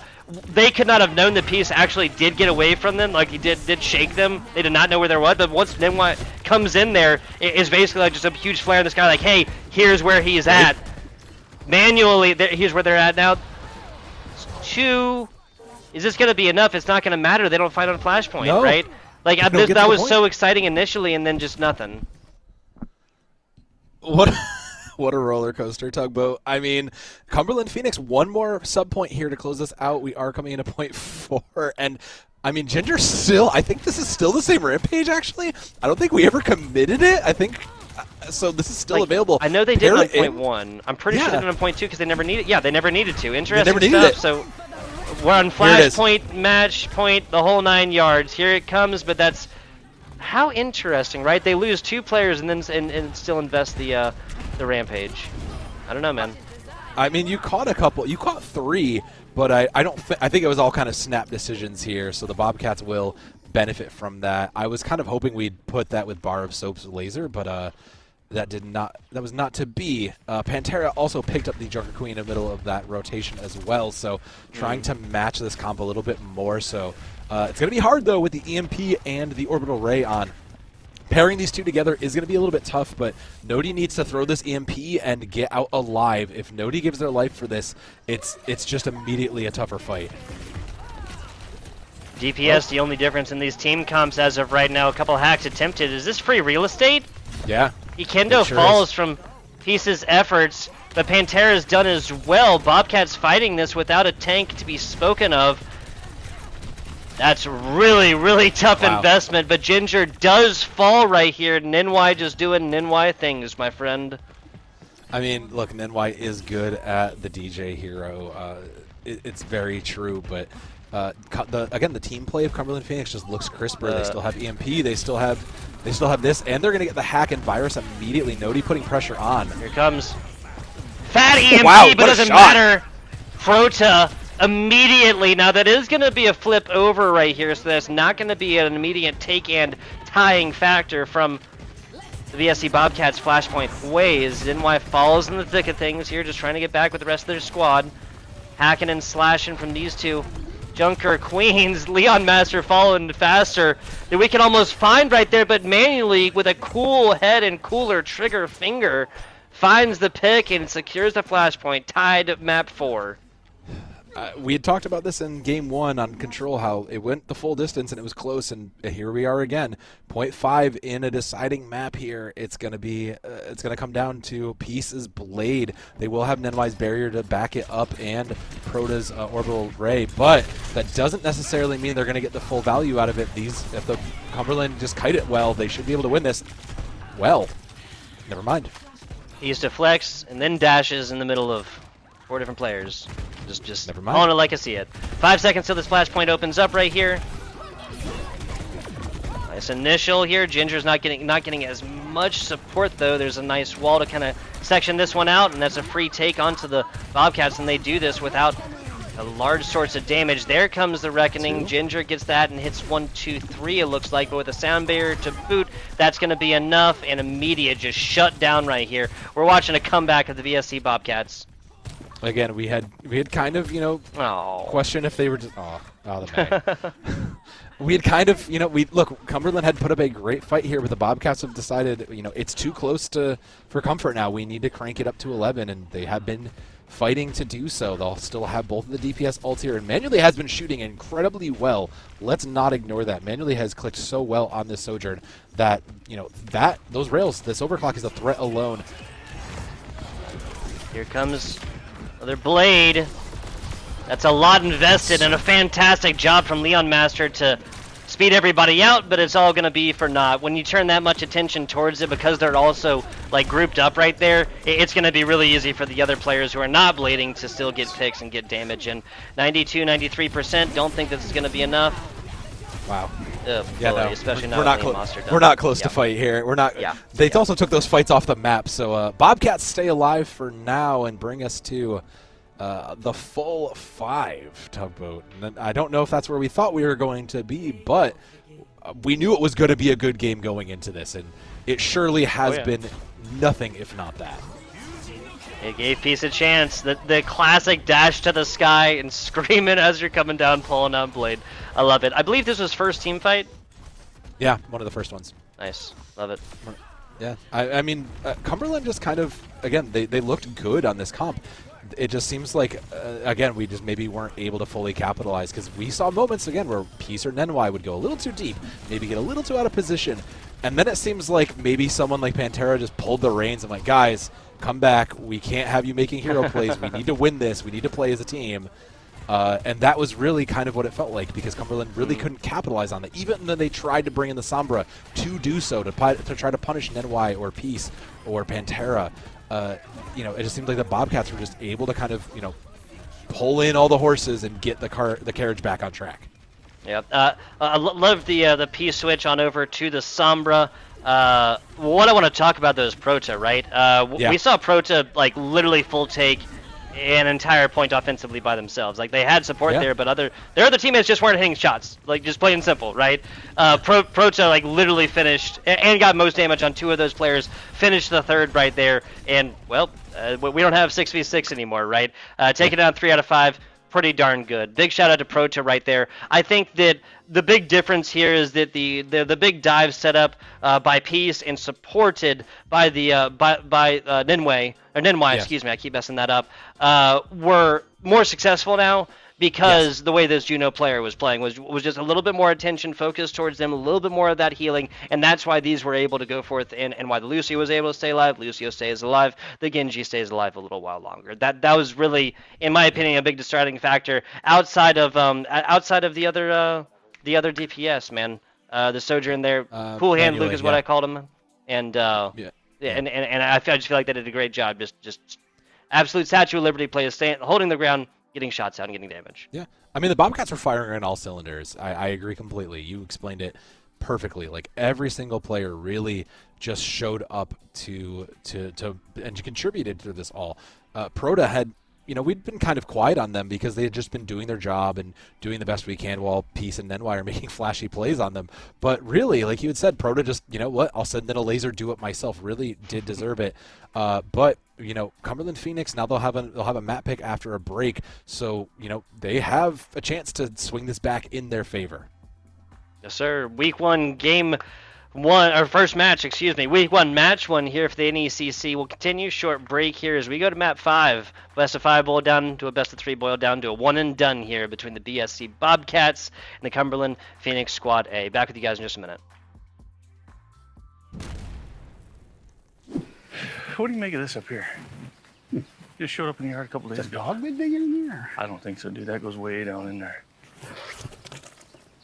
Seriously, did you just lose your meat stick? Yeah.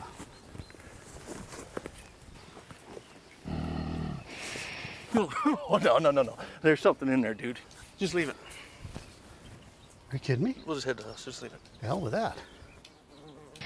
Oh! Ah, yeah! There's something in there! Ah!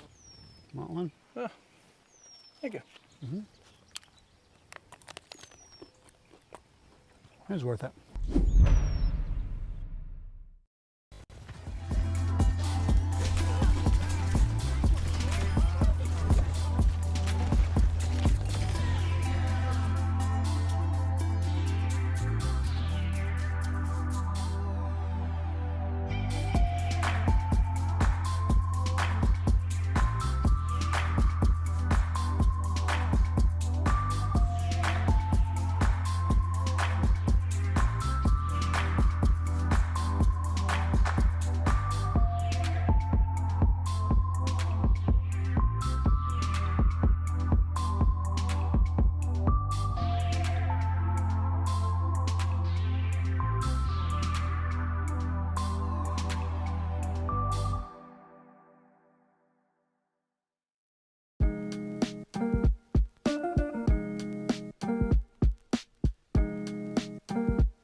Hello and welcome back to Game 5 between the BSC Bobcats, Cumberland Phoenix Squad A, FBI Tugboat. So I've been taking you guys all the way through it.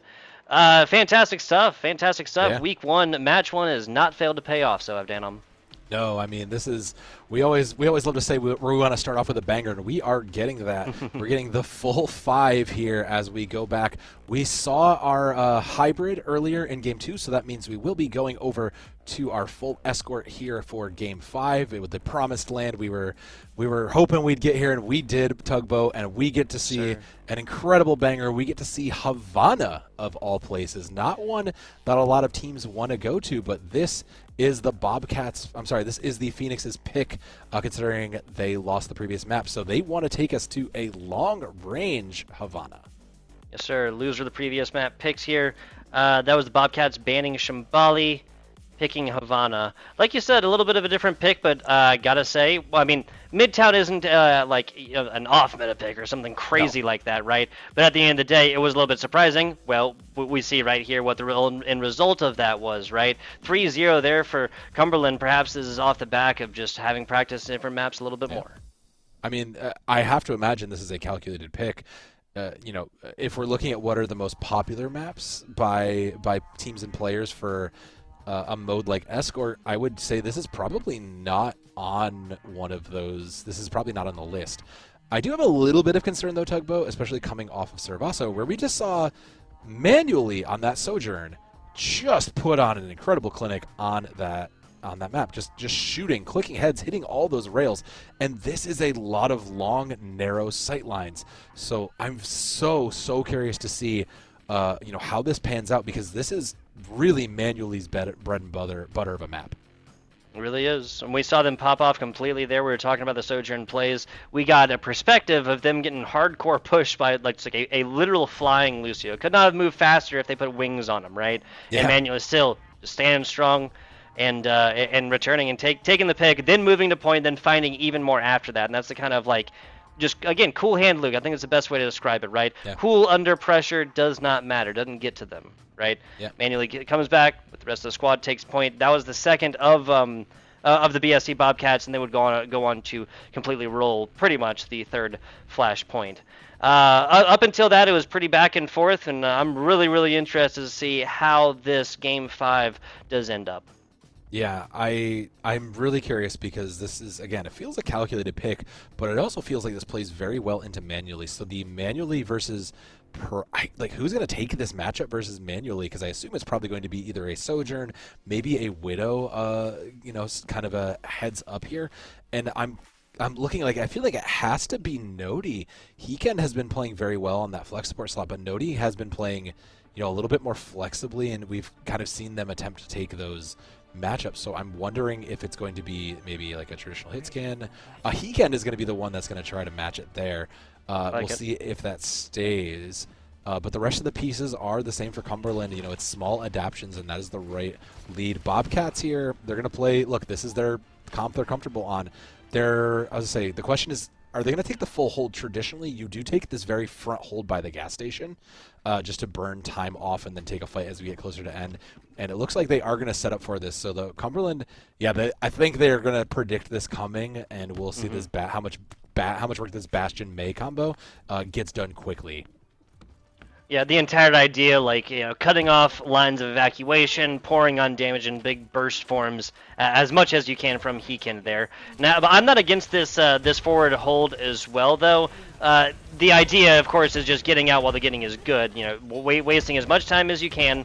Not quite time to get out here, but as this rotation does come in from Ginger, the bell might be called here soon. Heken has not really been able to set up quite yet, though.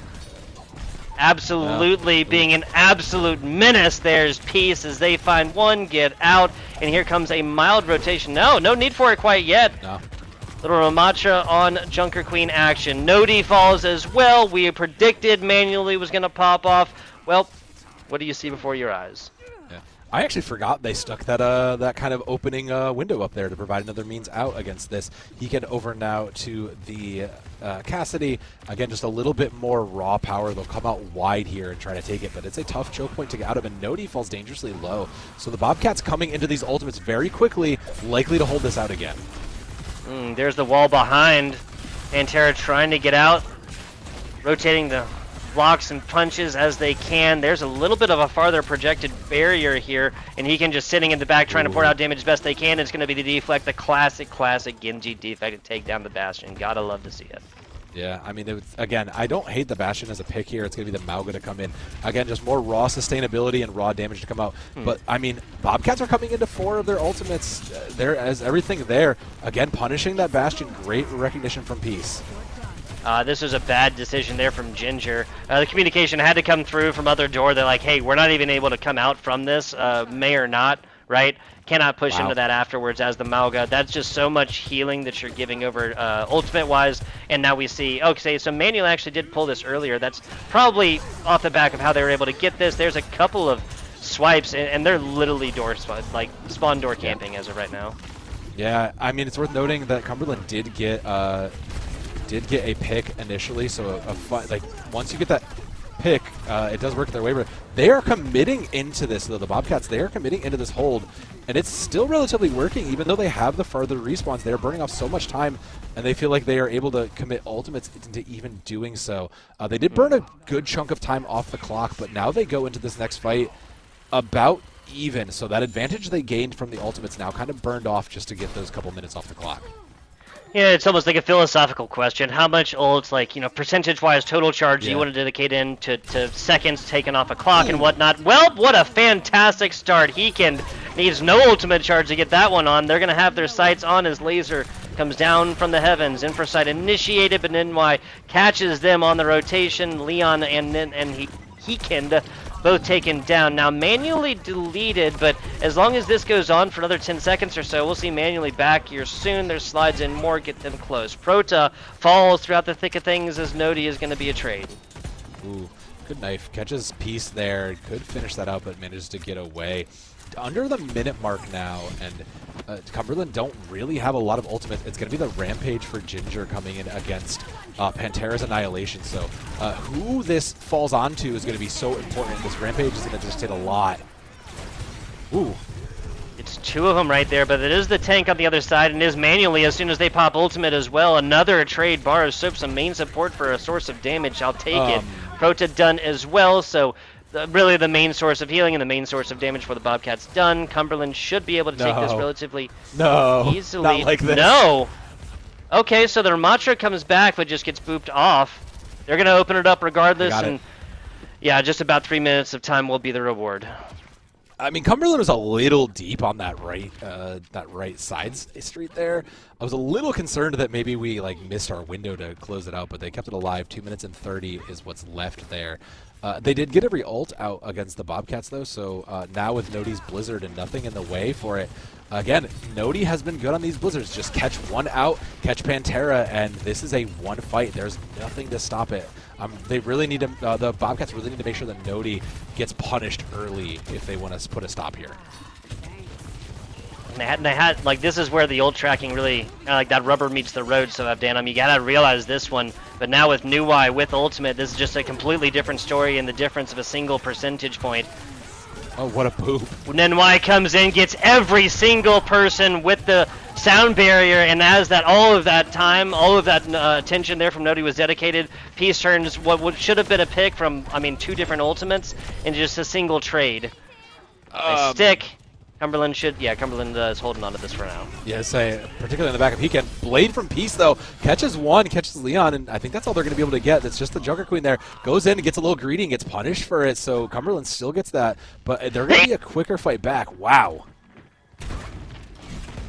Oh.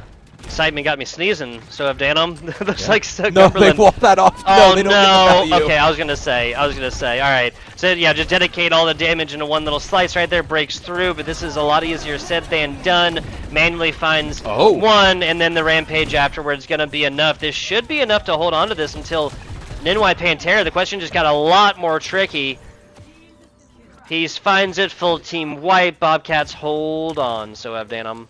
It was a right idea from Ginger. There was a call for enough like half health targets that the Rampage with time might have won that out, but the numbers favored the Bobcats. And now going into the last stretch here, 30 seconds. It's one more fight. Manually does have rails, and Bobcats have map control, so Manually is in a great position to just get value from these rails. They need to harass them off into the uncomfortable position if they want to win. 21 seconds or so. It looked like really, really doable for Cumberland earlier, but a last-second hold here as Manually pops it.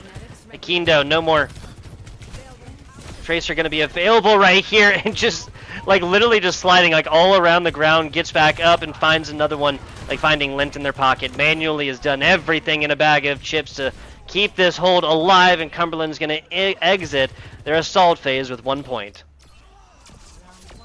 A tough pick. This was their map pick here to go to Havana, and I'd pose the question: was this smart, knowing that Manually has been shooting very well in the Sojourn, and I mean they got pretty decent, but they did lose so much time on this forward hold. The Bobcats, just took so much time off the clock. It started with 4 minutes, and the cart finally got moving somewhere around 1:30. So the Bobcats really showing an effective masterclass on how to perform that front hold. Cumberland eventually, when they got it rolling, and again pulled the Bobcats in different ways and forced them to kind of split their resources, they were able to look. Again, it looked like the Cumberland that was winning, but the Bobcats now on the attack. I mean, it's a hard act to follow up there, Tugboat. Like, I don't know really, if you really can hold is. for as long. Like this looked over once they were within 4 meters, and Nodia's wall came up onto like the quickest point of entry onto point, but held it with like 1.3 meters. Like it may even been less than that. It may have actually. I mean, if it's 92 meters even, obviously that'd be like 0.38 or something like that, right? Like just insane stuff, insane hold there from the BSC Bobcats. And honestly, this is such a blow to the Cumberland Phoenix squad, right? Like time be damned after that, right? Yeah. Just getting that second point is just so difficult, and getting so close is it's just gonna be a feels bad, man. Yeah, now again we're watching, so watch for this matchup of Heekend versus Manually, because the Sojourns are going to decide so much, and this forward hold from Cumberland already going, but it's really just, it's kind of falling apart quicker, much quicker than the Bobcats here. Prota finding a fantastic anti, just completely split the Cumberland defense initially, and then they're just going to be absolutely feasted. Yeah. Nodi at least stops the hemorrhaging for a couple of seconds with that ice wall right in the face of the offenders right here, but they're going so deep because why not? This is free real estate, so have. Yeah, I mean, again, Nenwai and Peace, just they know their confidence, they know they're good players, and they are happy to show it, but I mean, the farther they keep everybody away while this cart just moves, the easier it is to just close it out and just take this victory. Nenwai is just going off on this Lucio. They are in the spawn doors. This is... You don't see this. You don't see the attackers in the defender spawn door ever. And then when I heard what we said, the halftime break, took it personally right there, evidently. Then why finding another one, just another DPS. It's just standard stuff, Yeah. Crazy. Well, they would have been doing this without a Nana for 30, 45 seconds. Yeah. I mean, they eventually do rush on the Ana, and I mean, it's not enough. But dude. But again, that's what the Bobcats wanted to do. They wanted to separate. The second Cumberland doesn't play as a team, when they're scattered and trying to figure out we need to get Peace or Nenwai under control, the Bobcats thrive in the chaos. Cumberland thrives in order, and the Bobcats won with chaos this time. They have almost 5 minutes to get it across point B, and Nenwai has an ult. Pantera has an ult, and Cumberland has just been so far behind, especially with Bar of Soap going to Kiriko so late. And that is a huge thorn in the side of Cumberland. Like, they might actually want to come back from this and just wait on Ginger, because otherwise this is gonna happen. And now we're getting ready to cook is Manually once again headshots everywhere. Bar of Soap taken out at the end. Like, they just gave over so much opportunity to hold this twice, right? Now this is final hold territory as Prota just literally hangs out on point. I mean, everybody on the Bobcats had ultimate, and now here comes Nano Blade. That's enough for the second. Nodi, Leon Master both done. Are we going to get another swipe or we're not? And yeah, now Ninwa is Wow. just kind of hanging out right okay. here. Okay, we'll get a touch at least. They have ultimate. That's all 3 of them. Okay, but yeah, the answering sound barrier is just going to take all the drama out of this one until everybody else shows up. He can super low here, dude. Going to be taken out there by Ninwai. Oh, Who else but they got the Ninwai, stop. right? Yeah. That's going to be a stop, yeah. But I mean, 3.5 minutes. Again, this could have been 2-fight territory, right? Yeah. Like they could have got enough distance to have forced out a second team fight. Maybe. Proto is going to go over to the Kiriko. Again, valuing speed, valuing the ability a little bit faster than the orbital ray is going to be.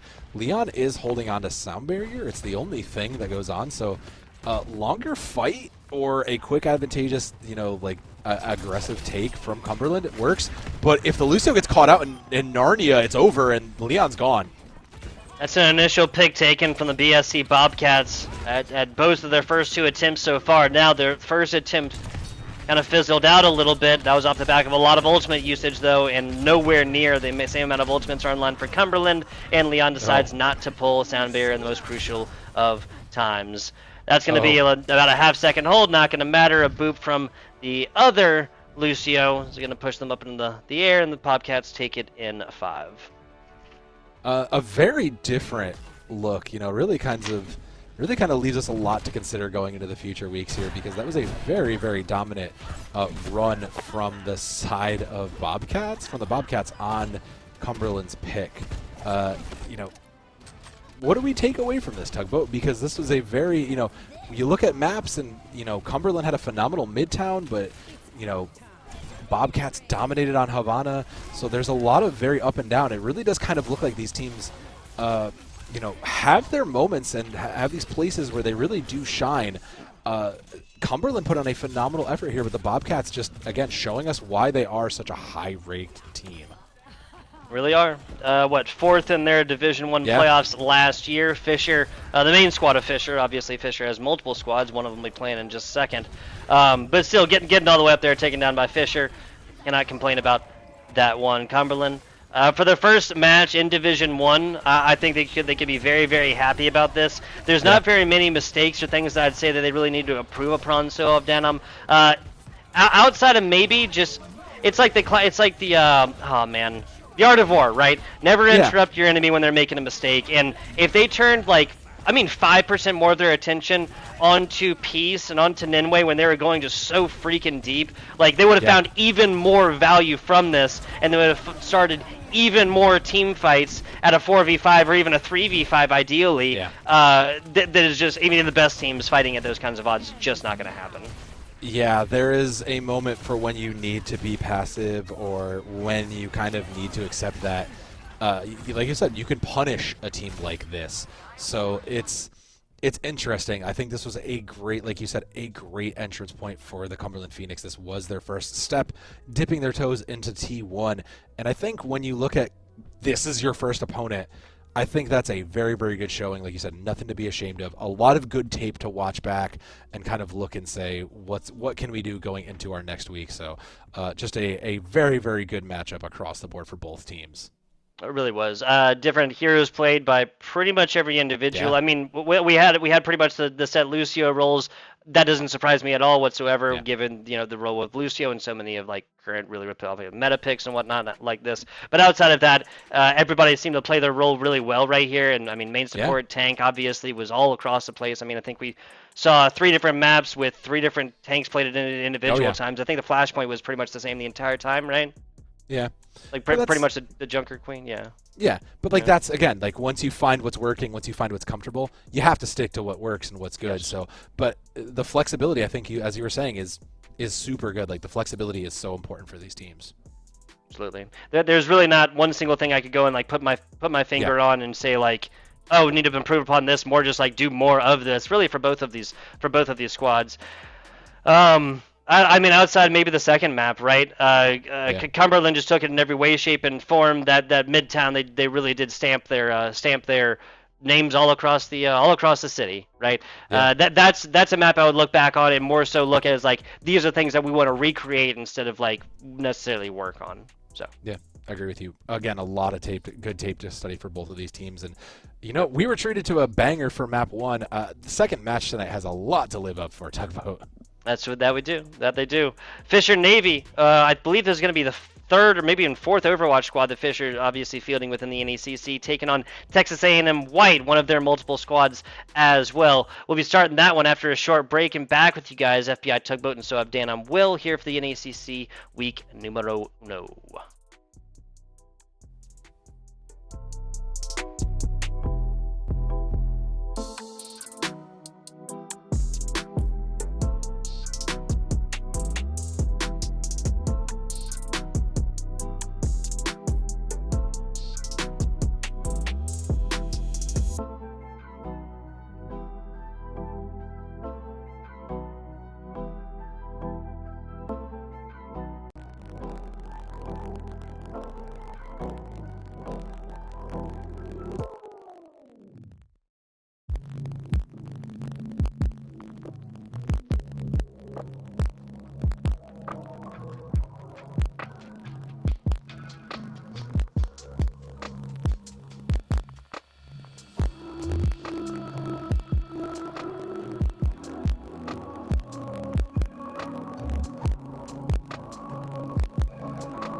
Hello and welcome back, folks. We are here. We're back with the second match of week number 1 here for the NECC Overwatch. I'm FBI Tugboat. Here with Soav Danom to look at Fisher Navy taking on Texas A&M White. Sam. Yeah, I mean, Fisher Navy, if you've been anywhere on the scene, you know that Fisher as a dynasty in Overwatch has had a very, very good run. Fisher Navy being one of their, their upstart teams. But when all 3 of your teams are in D1, I think that really speaks to something about it. So Navy got quite a bit to play for here against Texas A&M. They've not put up the most incredible results in the past season, but they have still been a solid contender here in T1. So for Texas A&M White, it's going to be interesting to see how they handle someone with the coaching caliber that the Fisher College has behind it. Yes, absolutely. Cannot be understated by any means. You see the players here. We got Snowl, Talisman, Dongmen, Pauline, and Unread taking on Vickery, Not a Smurf, Sunless Fiber, Turtles, and Todo. I like it. Shout out to our support staff. My goodness. Okay, yeah. Fisher's. Yeah, they have a. It takes an army, right? Yeah.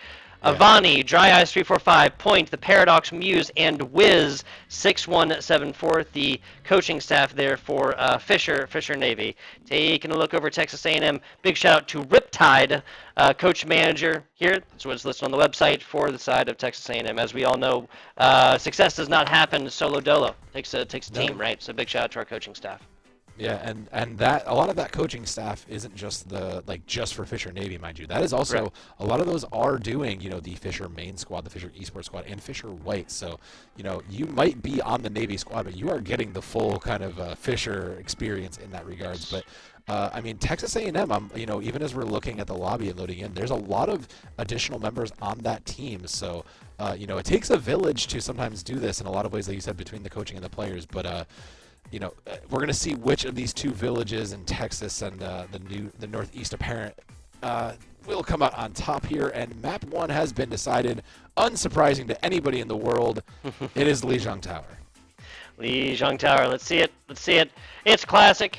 The control map, always the way you started off. If you're just joining us now for this broadcast, didn't watch the previous one with BSC Bobcats, Cumberland, a match that went to Game 5, by the way. Then, just to keep you in mind, there's basically loser picks after this. The winning team will get a ban phase. We'll get a little more into that once we get there. How about that? Hybrid Escort, again, the loser will pick the game mode here, and then we'll take a look at the other game mode for map 5 if we get there. And we just did, so Abdanom. Yeah, and we thankfully did get that. So, we may or may not see both, but for right now we are going to focus in on our control, which if somehow by miracles we end up on 6, we will see it again. I wouldn't expect that. I wouldn't bet on it by any means. But we do get Lijiang Tower, arguably the most preferred of the control maps, the most scrimmed, I would also argue. So both of these teams probably, common ground. It's going to come down to what do these teams want to lock in.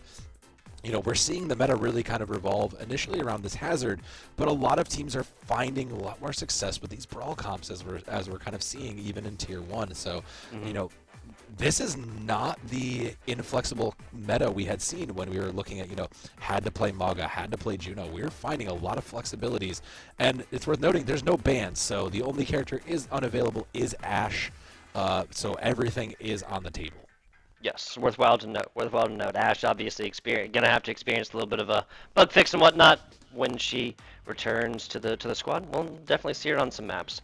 As it is, kind of flashed a little Roadhog action. Wouldn't be against it. I don't imagine that stays. Roadhog has his moments, but I don't imagine, given the strength of some of these tanks we've seen, including Junker Queen, who's got a lot of play, as we've been. Yeah. If you were watching Game 1, Junker Queen got a ton of play, and Dongmid is going to see that as well. Sunless Fiber is eyeing the Doomfist, and you know what? If that goes out, I wouldn't be shocked. Sometimes you can get away with really kind of playing these tanks, the Ball, the Doomfist, these kinds of tanks that people aren't really prepared for because you don't see them. Similar with the Zarya, if that were to come out. I don't think it will, but sometimes Texas A&M maybe rolling out on this kind of an odd comp might work in their favor versus Fisher Navy here. We're going to lock something a little more standard with the Torbjorn and the Genji. Yes, Texas A&M White going to be incredibly mobile. I've said it before, I'll say it again. Speed boosted Reaper one of the most underrated non-ultimate combos in the entire game. Gotta say. We'll see how it works out for Texas A&M White, as Vickery is going to be trying to some picks here and early. Dogman getting a solid bit of aggressive attention here and early as Sunless Fiber tries to get it going on the Doomfist. Errant shots around corners right here is not going to bode great for Texas A&M White, as this is an entire lot of yardage given on over to Fisher Navy, and they get first take for free. The problem with that A&M White comp is they don't really have a great way to shield, so they had to play the natural cover. They actually kind of want to be in this position here where they're playing in. Well, it's a fantastic initial pick here. Toto taking down Dogman, Tank Dunzo here for Fisher Navy. Snow's not going to enjoy their turret for a little while, as well as Unred takes to the skies for just a couple of seconds. That's a lot of burst damage there thrown the middle, as the Juno doing a great job keeping the anchor here. The Torbjorn alive, shots ring out. There's going to be a whole lot of pressure, and now Tank is back. Sunless is, of course. Pauline and the rest of Fisher Navy are looking to take this right on back. Okay, we're flip-flopping possession of the point here, so it was a bit of a tough take with with that initial press from White. They did get a little bit of presence, but again, you have a very defensive comp with Snow on this Torbjorn, just a natural enemy of the Doomfist. So Sunless Fiber are going to find it very, very hard to get in and pressure. Again, a one fight, no ultimates needed for Fisher Navy. They'll have 4 coming into this next fight, and Texas A&M a little bit behind here. It's going to come down to whichever comes. It's going to come down to whoever uses them later. They're just going to have to play the waiting game, play patience, have a wait for it to be paid off here. As it is, waiting time is over. Talisman trying to hex a couple of members right here. That's a lot of damage, just slicing and dicing and dashing back through. Vickery the first to fall, but Talisman immediately. Wow, this what? Death Blossom yields nothing more than a whole lot of eliminations. Wow, Toto absolutely pairing in with not a Smurf there. Just to put in a lot of work. Again, the one thing that Doomfist does well is makes you turn the head and pay attention to it. It was quite a costly engagement for both. So Fisher Navy does have a little bit more space control with this Torbjorn ultimate. The lava is there, but Vickery has to hit these shots, and with a weird angle like this, it might be hard. That is pretty well dispersed across this point here, and Talisman's going to fall from some of that damage as Vickery finishes it up. Nice purple. Able to get out of that one, though, is Sunless Fiber, as this is traded back on over towards Fisher Navy. Hyper-aggressive onto a solo DPS. It hasn't bitten them yet. Dogman finds a lot of damage right there, but going to have to back up here soon. Not going to matter when your teammates get kind of damage like that. This is a full ace. It is. It is. The Lucio of all places. Lucio's been popping off today, man. I say. Yeah, this has been a Lucio day here, as there's not going to be a touch, so Fisher Navy will take that one clean. Unfortunately, Tugboat, it's just a composition issue right now. Fisher Navy really just wants to run things down, and Texas A&M White wants to play very, very spread. When you let the spread out team get run over in a 4 or 5v1, it just works out for the Deathball comp here. So going over to Control Center, I'm very curious to see if changes come in from Texas A&M White. It doesn't look like a bad comp, but it's just very tough considering what Fisher Navy is doing and how sustainy and peely they are for each other. You have 2 speeds. You have so much burst coming out of it between Unred and Pauline. It's just very hard to pick apart a death ball like this. It's true. It's true. You made a fantastic point earlier, so Abdanam. Texas A&M is made, this composition is made to take space, not necessarily to maintain it. Yeah. Not even a Maywall will provide them any sort of actual cover, so it looks like they're looking to try and get this going here and early. Vickery trying to find some damage some way in edgewise. Take it from the side, take it from the middle now as Maywall comes up. This will split the tank away from it, and Sunless Fiber is not able to get back in the nick of time. Few tanks down, though. It's just going to be healers and DPS fighting for a little while. This is my Overwatch. Yeah, it's just pure damage-based Overwatch. Fisher Navy will get the first control there, but again, this may just adds into what Fisher Navy wants to do. They want to create an isolation, and you can see it with Sunless Fiber trying to get in there and get a pick, but can't quite get that. Not a Smurf, managing to stay alive right here. Gets the attention from the healers. That is just a fingernail away from is actually flipping on over towards Texas A&M White, but Fisher's not going to get this up so easily. That's a Reaper down bottom as Sunless Fiber does fall, and there's a full retreat here. And that's going to be no progress. This is going to start to tick away as Fisher Navy gets a third of the way there. They get the third of the way, and unfortunately no flip. Again, these dives are so difficult because Sunless Fiber doesn't necessarily seem to have a lot of backup on it. You kind of want somebody to follow in with a Doomfist, or at least give the Doomfist a position to get value in, but Talisman's going deep. Mega deep. Provided earlier. There's a sand barrier. Okay, so it actually just kind of comes back on this one. Not 100% sure. Had a couple of swipes left and just hangs out behind this car area. Texas A&M White has forgotten the majority of these so far. Talisman done as well. Vickery and Todo. What was it? Todo. Take them down like that. Yeah, what's the old movie? Are you thinking the dog from the dog from The Wizard of Oz. Wizard of Oz. Yes sir. 4% was the initial take right here. Texas A&M trying to hold on to this one. Is a lot of attention. Dogman leading the fight. Sunless Fiber punching their way out of it. Ultimate on board here. Not sure if we'll see his meteor anytime soon. None real necessary as the pressure now abated. Just disengage from it. Beautifully done. 30%. Texas A&M getting halfway there. Some initial aggression. There goes the Rampage. That's 4 out of 5 members, and the one player who's not purple is the first that gets taken down. Smurf, Turtles, last alive. Wow. Shell gets cracked. Finds Talisman on the way there, but that's going to be a team kill here for the Fisher Navy squad as they rip this one back, and we're at last fight territory. Beautifully done. Just a great rampage and great recognition from Dongman to see that coming. Blizzard is up for Snow. Turtles and Toto don't have an answer. So this is going to be interesting. It's hard to catch value with this on a versus a very mobile squad, so Snow really has to find a good position for this Blizzard to get value. Speed boost and Junker Queen's never going to be a bad thing. Snow gets it off, but Vickery falls through the thick of things as ultimates fall. Sunless Fiber finds one with their meteor. 96-97% as of right now as the tank does go down for Fisher as well. It's just going to be the Juno and the Genji right here. Wow, Talisman. They're just a fantastic effort. Sunless Fiber's got to get back into this. Okay. Maybe just waiting on cooldowns or something like that, but Fisher Navy takes both of these, the second one being a lot more competitive than the first.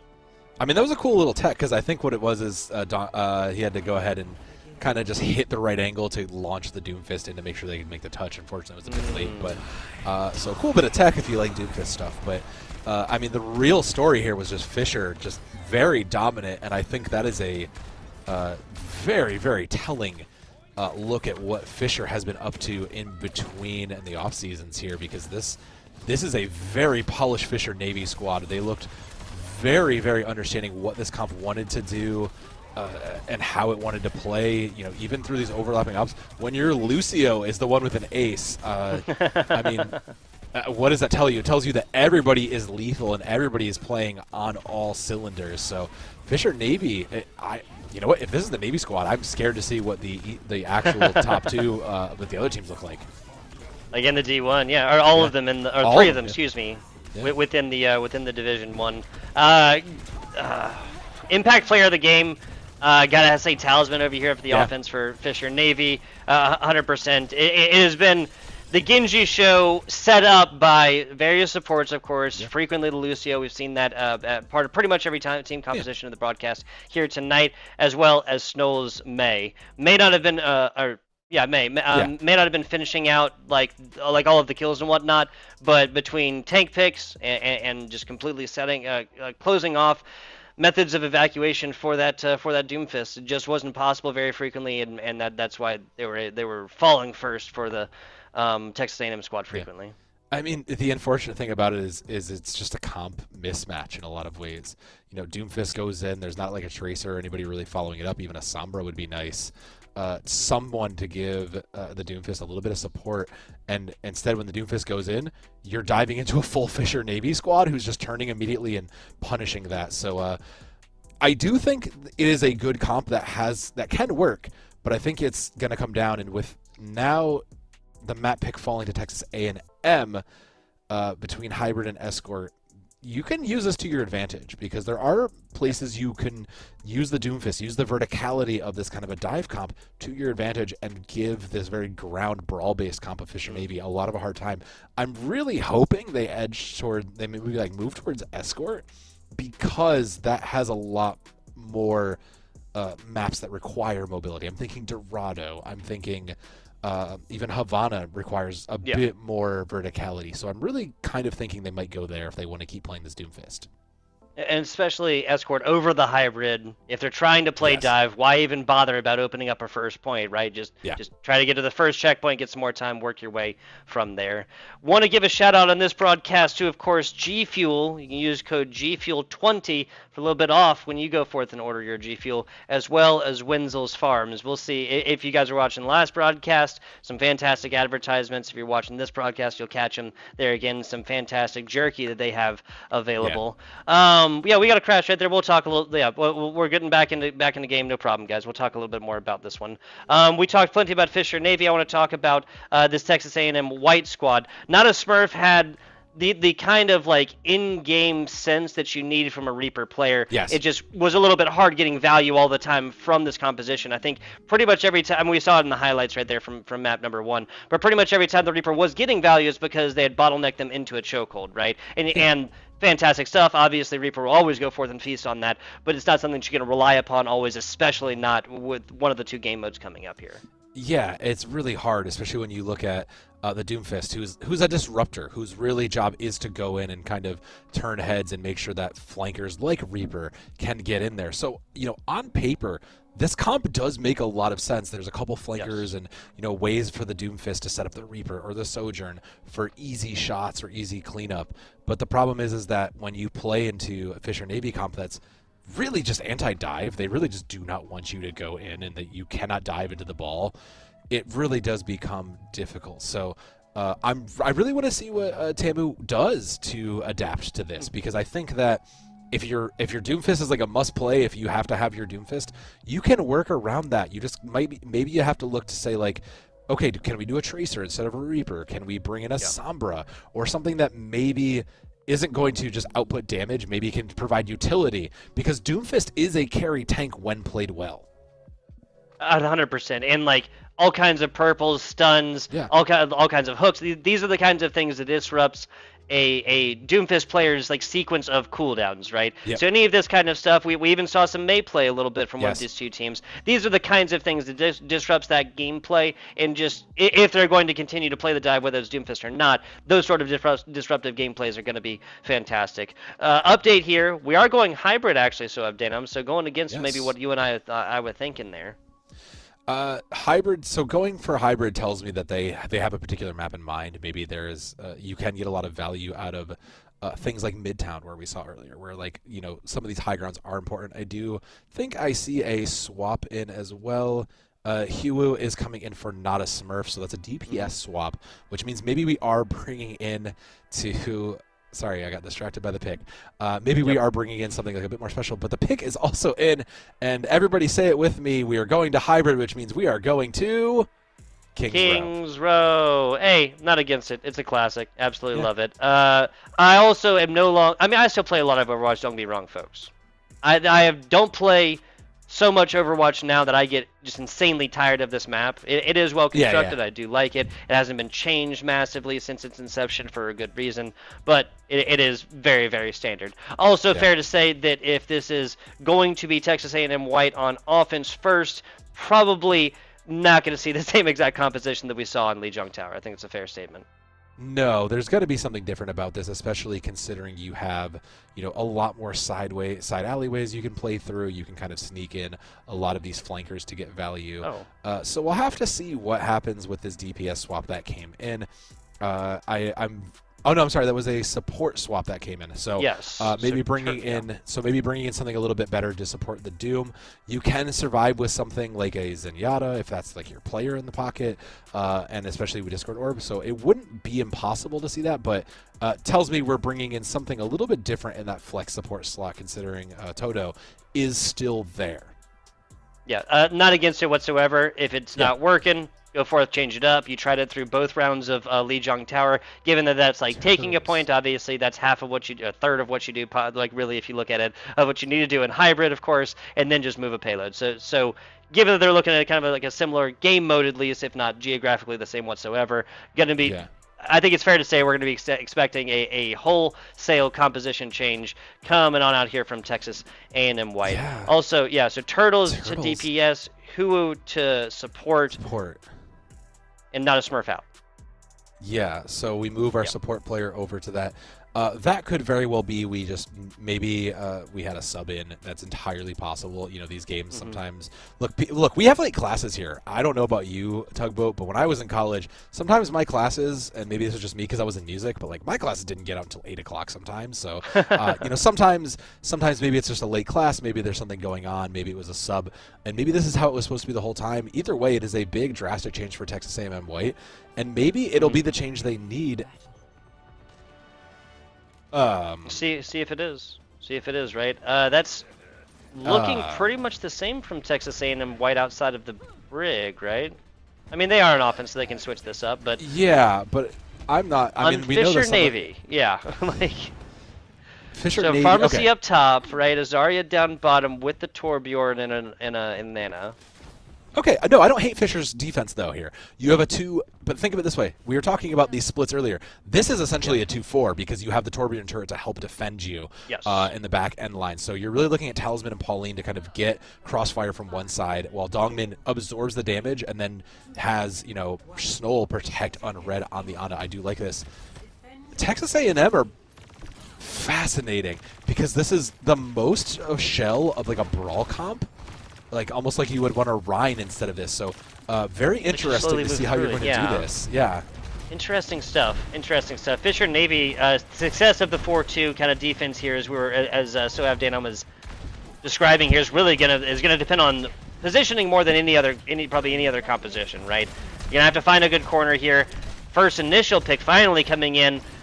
Turtles up right there, finds theirs back, and Dogman finds them as soon as they get out of that form. The damage boosted Pharah is reigning supreme on high right now. Victory on the Cassidy is not able to ground them quite yet. Nope, that's a trade. Okay. Which is of course a massive win for the offense. Yeah, to say if they move quick, they can take advantage of this because that is a huge chunk of damage in the aggressive force down. So. Again, it's still a very odd comp because it wants to brawl, but if they can make it work, it doesn't matter. Oh, that's a great wall right here. Only one big bubble available for Dogman as every member of Texas A&M White turns attention to Dogman, helps put them down right here. Offense looking fantastic right now as damage boosted rockets are landing all around point. Oh man, if this barrage was 1 meter ahead, they could have covered point.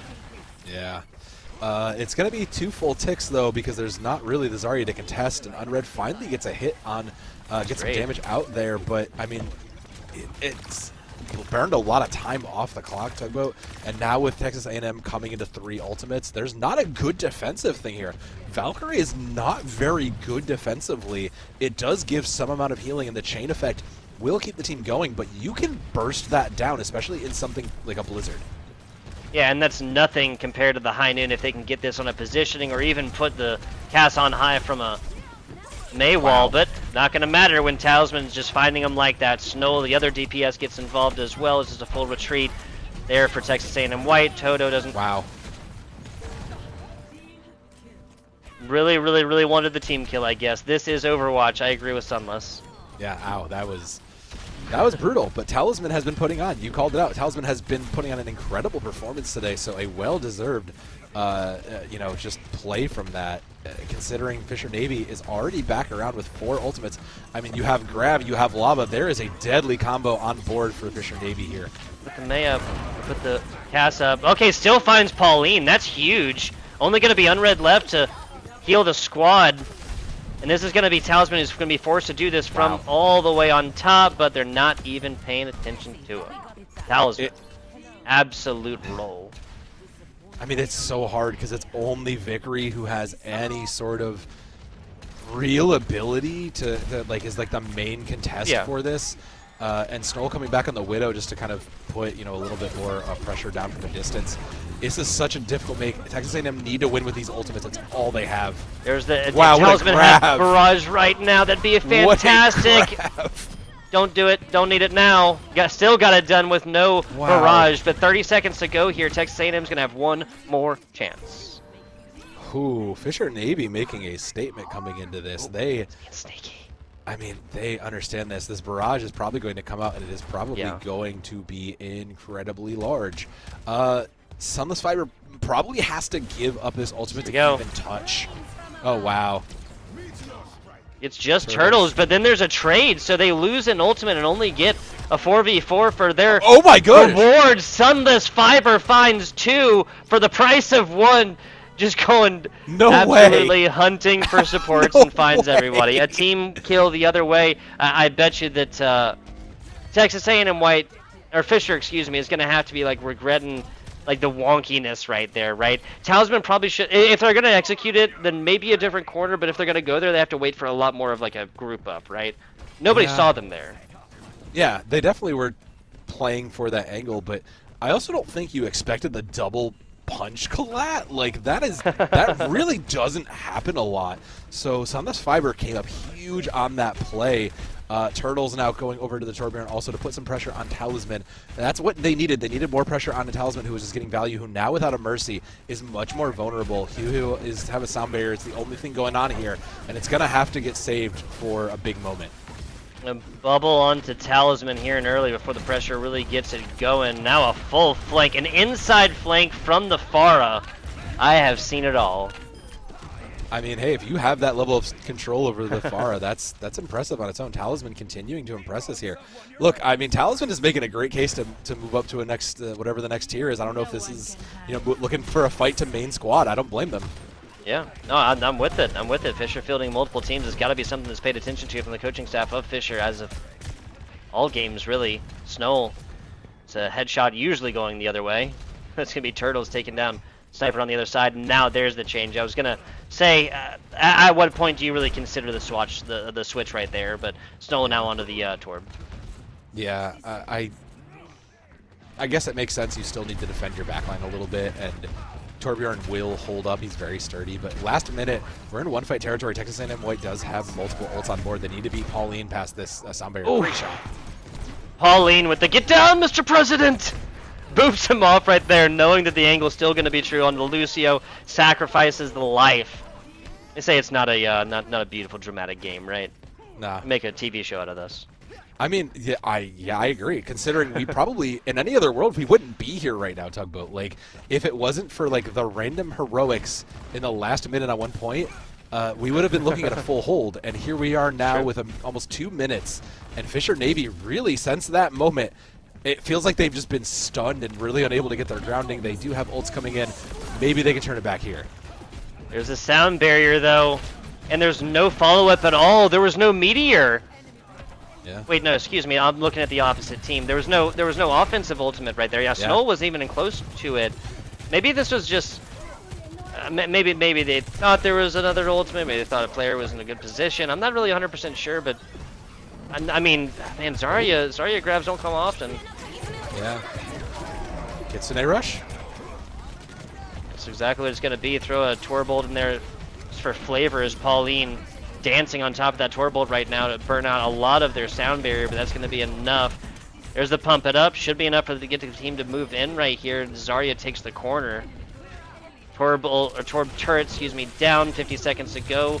I was going to say, this is not the attacking squad that had lost like a whole lot of players. Yeah. So I'm not 100% sure why they're backing up fully right there. Maybe it was just, hey, stuff's on cooldown, they need to get it. But what I know now is that Fisher Navy just got all but team killed. Excuse me. Man, it's been a long day, hasn't it? It really has, especially because these fights have gone long. I think it was to give Sunflower the chance to kind of re-get those abilities back, because Doomfist does not do well without those abilities. Talisman now has good angles, though, with this overclock. Should be able to get it while Snow has the ability to stall the point with the lava coming in. There's nothing for Texas A&M White, so Fisher Navy stand a pretty good chance to win with all this space they have. No turrets here. Felling squad. Talisman is on the prowl. Another bat shot across the middle. Can't quite get it done. Toto doing a fantastic job keeping their squad alive. Solo efforts as of right now. Turtle's done. I believe that's going to be a huge source of damage down.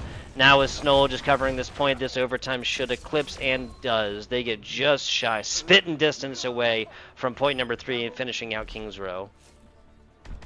All things considered, Tugboat, you're happy with that because that is significantly worse. That is significantly better than what it could have been back on the capture point segment. Talisman really was kind of controlling. Talisman was the lobby admin, period. Just controlling this game of Pharah. Like, there was not a question. Like, Talisman needed to be answered, and eventually they found it.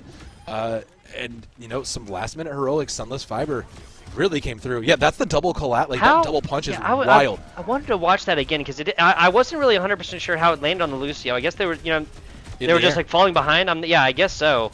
Fantastic hit regardless. I mean, we could look at that and say, like, oh, you know, it was lucky hit or something like that and couldn't have gotten the second. Well, I mean, the Lucio was really, really low afterwards. So it was basically like one shot, at least like a small punch or some other, you know, some other small ability from somebody else. So probably would have gone that way anyway, but still fantastic stuff. And I'm really, really glad we got the perspective there. Once again, a fat shout out to our production staff. That's Caroline, Sean, and Hippie on the ones and zeros, making our job so much easier.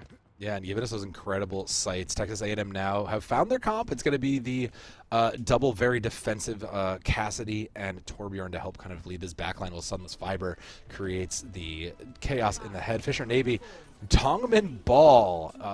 No, okay. I wouldn't have not believed it, but Zarya makes way more sense. Found a lot of value here. And this is a comp we are seeing a bit more of, is the Zarya just kind of absorbing all this damage, taking the brunt of it all. Oh! Not in Kansas anymore, Toto. That is a feels bad. Just literally pointed out for just a second. Try and get some healing out to the rest of the squad, but main support down. Only responsibility left to Juno. It's going to be tough. Now it's going to be 50% plus. I would not be surprised if this is a first attempt full take from the offensive Fisher squad. A second point at least. Yeah, and they're just running it down, dude.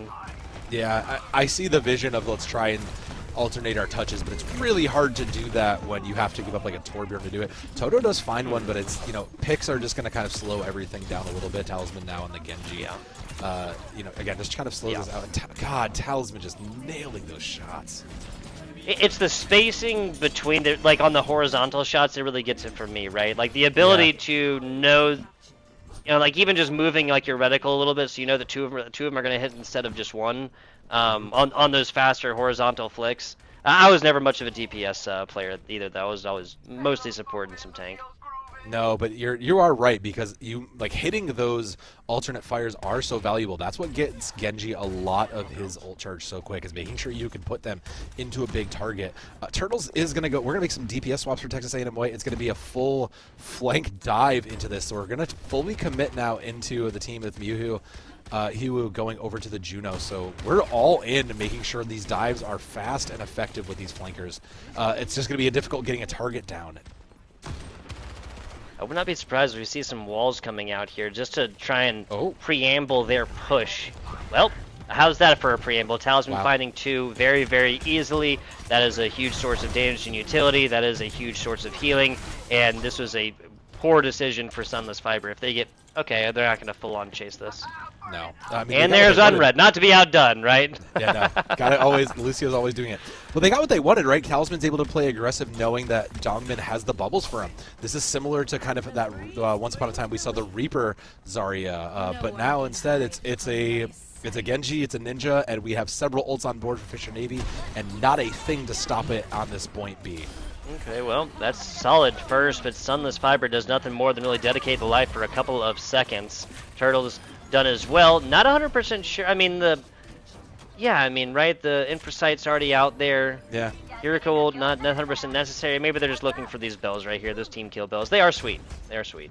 I mean, they're good. I mean, Texas A&M White was trying to. I get it. You're trying to move aggressively with that, and you're trying to play it, so it makes sense to me. But Fisher Navy, they just have the treasure trove of ultimates. They have the space. Texas A&M just really struggling to kind of get an angle onto this. As even the Doomfist is getting forced out from the one hole in the high ground here, and 5 minutes is a blistering pace here.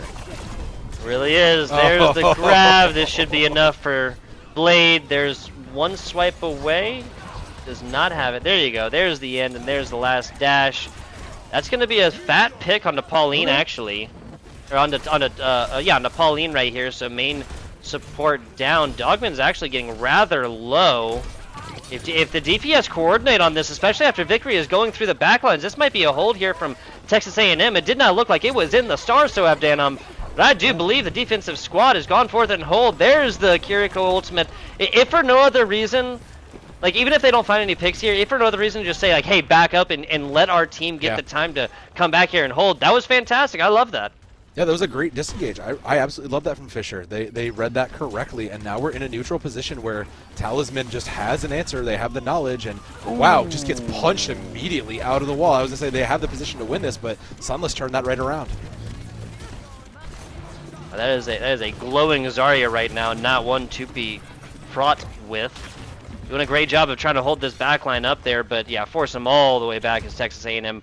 So they get here with just under 5 minutes, right? A couple of team fights later that they have lost. They get within 5 meters or so, and now 3:30. Now outside the realm of possibility whatsoever, right? Yeah, swaps on both sides to May now, so a little bit more sustain, a little bit more isolation with the wall.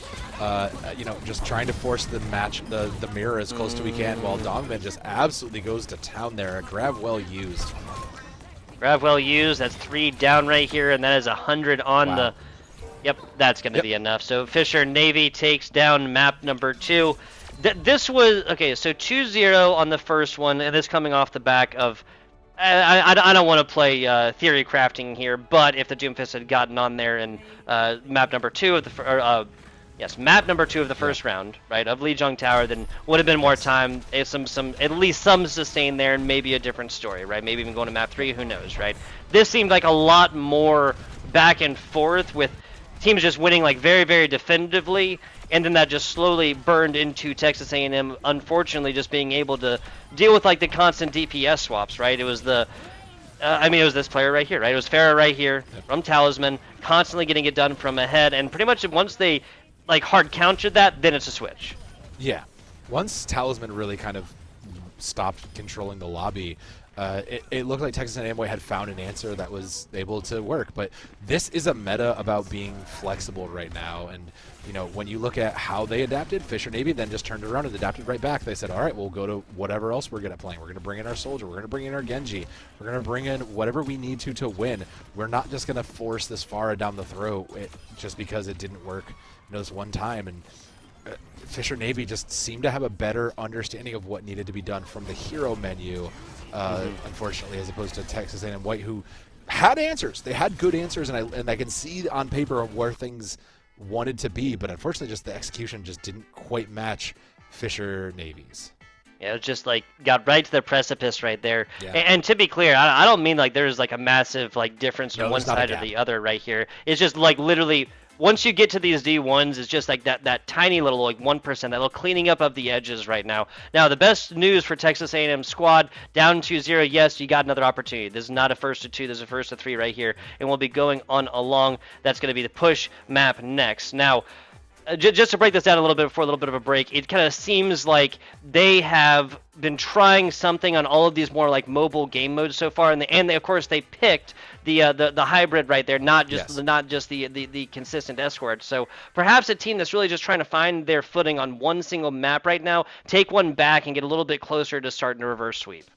Yeah, I mean, there is a long game here where you look at it and say, okay, maybe this is our worst mode, and we know we can afford to give it up now. So when we get to push, where we feel a little bit more confident in our Doomfist and our dive, we can run it back on Escort, and then we can come back to Flashpoint, where we also feel pretty confident that maybe we can beat a Brawl, you know, where we can use our angles a little bit more effectively. So there is a little bit of that mental games that maybe could work in their favor, but you know, that also really counts on us getting to a game 4, Tugboat. It's true. It's very, very true. Might seem a little far off right now. 2-0 is the scoreline right now. 5 minute or so break. We'll be back with you in just a bit for this continuing Overwatch competition in Fisher Navy, Texas A&M White.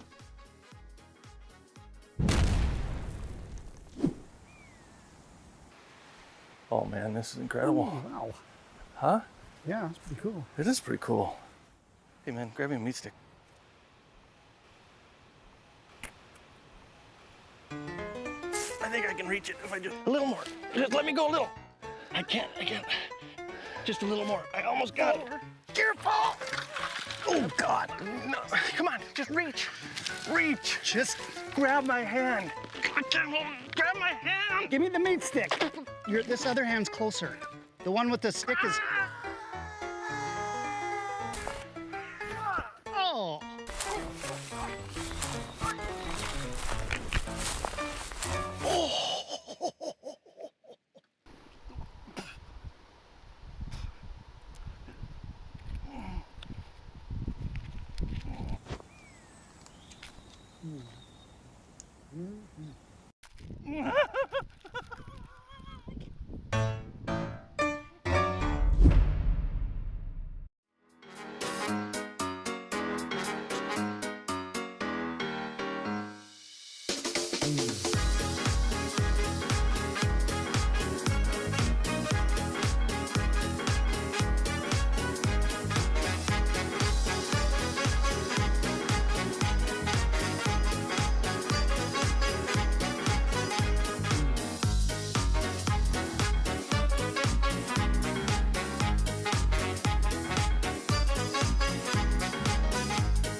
Hey, hello and welcome back. Short break it was indeed. FBI Tugboat. So have Dan on this side. I always do that. Okay. We're looking at week number 1 of Overwatch here for the NECC. 2 D1 squads. We're taking a look at Fisher Navy and Texas A&M White. And so have Dan. If this is the Fisher Navy squad, I don't want to see the Army. 2-0 as of right now. Yeah. It's been pretty dominant. I am scared to see what the top team Fisher Esports looks like if this is the case, because while all 3 teams are technically in the T1 division, this is arguably supposed to be one of the weaker teams, and this does not look like a weaker team by any means with how dominant they are winning this. But they do have one weakness right now, and is that they do not have map pick, Tugboat. It's very true. Very, very true. We're looking at Esperanza up next. We were talking a little bit, or myself, yourself, production staff. Again, big shout out, Caroline, Hippie, about like kind of where they were going for this, and let me get some of your takes on Esperanza here. So Fisher did ban out Runasapi, which I was kind of talking behind the scenes of, I wonder why we haven't seen much more Runasapi. Everybody loves this map. It also is a very good dive map, which Texas A&M has been playing, the Doomfist, so a little bit better for that. And when Tamu decided to go to Esperanza, this is also similarly a dive map, so if you're going to play the Doomfist, this is the best, case to get value out of it. It also lends you to play a little bit more of those flankers, which Fisher Navy is not really playing. So on paper, I buy this. It makes sense when you look at what was banned and what's left. Fisher Navy likely to continue to play this Junker Queen Brawl, which they have been phenomenal on, quite frankly. So Texas A&M White really have to make the adaptations here. And it's worth noting, Turtles moved back to support, not a Smurf coming back in. So it looked like we were just getting some playtime for one of those other players. And you know what? That's fine. Nothing wrong with that. Sometimes you need to make sure how things work. Fisher Navy actually showing interesting. They're showing the Sigma, so a lot more of same. Maybe they shows the Sigma. We've been seeing a little bit of Sigma as we were talking about it too. They got you. They got me. They got me. Look, the Sigma's believable though, considering the rest of it. But they are going to play double flex support in the Baptiste Juno, so very high sustain and double flankers for Fisher Navy, really trying to take advantage of these lines. While A&M, again, just trying to disrupt and get value with Vickery on the Sojourn and Smurf on a flank. Yeah, I mean, Juno's laser is going to kind of provide both offensive capabilities and what unlocks defensively as well. As it is, no flanks here early for not a Smurf. Turtles gets absolutely just trounced on their attempt to try and get that Reaper on out. Said before, I'll say it again, speed boosted Reaper, most OP non-ult combination in the game. Well, it got nothing right there. We'll look at a Texas A&M White squad that tries this for the second time. I mean, the Fisher Navy squad is just... they are just shot calling. You can kind of see it, how quickly targets die. It's very efficiently, whoever is making the call, everybody is listening, and that is the team kind of experience that Fisher is known for. They are known for being a very, very good team-based university, and they are showing it here. Yes, they are. 43 meters and some change here in early. Back on board with Snow. We saw them plenty on the Torb earlier. Maybe a switch later, but no need to switch that around now when Genji, albeit on a different player, has been absolutely popping off. Here's our former Genji player. That's Talisman. You can kind of see there's like kind of 3 different groups of players here for Fisher, kind of converging on the same point. Snell off to the left, Talisman dropping down right here, and then just converging and just dumping a bunch of damage into the bucket in the middle. That's going to be another team wipe against Texas A&M White.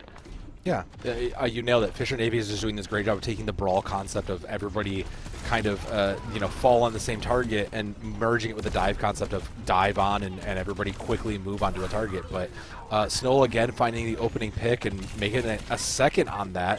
Talisman looking here with a pulse bomb, gonna find somebody. A blade as well from Snow. Wow, okay. we are trying to speed run this here, Tugboat. Yeah, no deflect, but no deflect necessary when Talisman...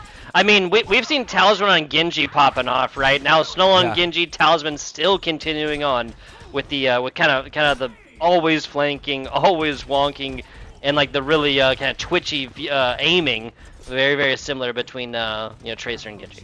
Yeah, those do carry over very, very well. 2 ultimates up, and it's going to be a quick Kitsune from Todo somewhere way in the back, but the flankers are there, and they're putting pressure on. Window out right here. Pauline trying to find something, but that's both support ultimates done as well. Unread finds those lock-ons there to take down 1, 2, and 3. I mean, man, oh man. I'm wondering how, not just whether or not there has been one, but how many Fisher players have not died. Well, it's not Pauline, I'll tell you that much. That was rather close. Talisman done as well. Texas A&M white. Dude, I think you could tell from my tone. I was counting them out. Yeah, I also was about to ask, is this the fastest push map we've seen here? But I don't think we're done. Yeah, I say they are not down and out, although it does put them in an incredibly difficult position now. 140 is basically completion. So it's going to take at least a fight. Yeah, like it's going to be another fight to even get back to mid now. It really will. There's the first one. There's the first little bit of engagements as Talisman rains some down from above, from the bridge area here. Vickery is trying to cover all angles and flanks, forces the teleport back. A recall there. Dogman on over the Sigma. That's going to be Turtles finding a one a little bit early here. Not 100% sure where Snoll dived from, but this is just kind of like a duel right here, and Talisman chooses a horrible time to get behind this Sojourn player. Dongmin over to the Sigma now. Again, a little bit more stable, so you can kind of let the flankers do the work while Sigma holds down with the support line, boosted by the Lucio to put the pressure in. I mean, not a Smurf has been doing a lot of work on this Reaper, like you said. Death Blossom is there. This is a good spot to maybe try to get value in. It might be worth putting some pressure in.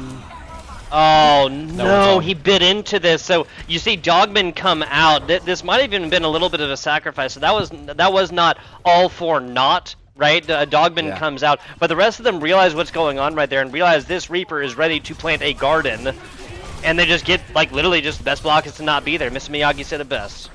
Yeah, Blade from Snoll does find one to push it away through, but no one's really there to clean it up. And again, Fisher Navy get control back of the bot. It was 41%, but Texas A&M white, 5 minutes. There's such a mountain ahead. Tugboat. The one thing working for them is they have both support ultimates. There's a sound barrier for Turtles. So whether you use it aggressively or whether you hold out for a longer fight, you have a bit of an advantage. You kind of have to wait for the longer fight for this. Yeah, right? Like, you kind of have to here because there's no sort of sustain otherwise. You have to wait for Vickery at least to pull this one out. I mean, Toto's not going to get anything done with the Juno ult by themselves. Here comes two of them. Vickery is about to have it online, but not getting it done quite yet as these Kunais just get absolutely singing out, but nothing there. The sound barrier keeps Fisher Navy alive and floating for now, as Snoll is going to be the only loss for Fisher Navy on this push. That's another W here for Fisher Navy as they're continuing on this on. They got to get this out, but there's the sticky bomb left online. Gonna try and get both barrels out. There's a sticky bomb that lands nothing but on the ground. Sunless Fiber does have this meteor. Flux landed, didn't hit anybody though.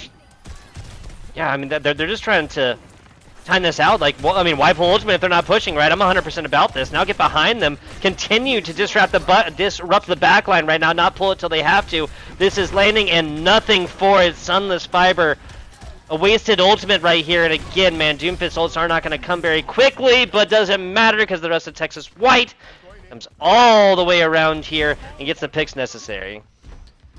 It was costly, though. It did cost them everything to get the stop again, but they are still alive. 3 minutes 30 on the clock, and Fisher Navy, you know, just, again, they can't quite close the door fully. Texas A&M is coming into ults now. There's a Death Blossom. There is a Kitsune on the way, and like you had said, a fast-moving Reaper alone is just deadly, so I'm really going to watch for Toto and not a Smurf here because they can dictate whether they get to go on and get this bot to the first checkpoint.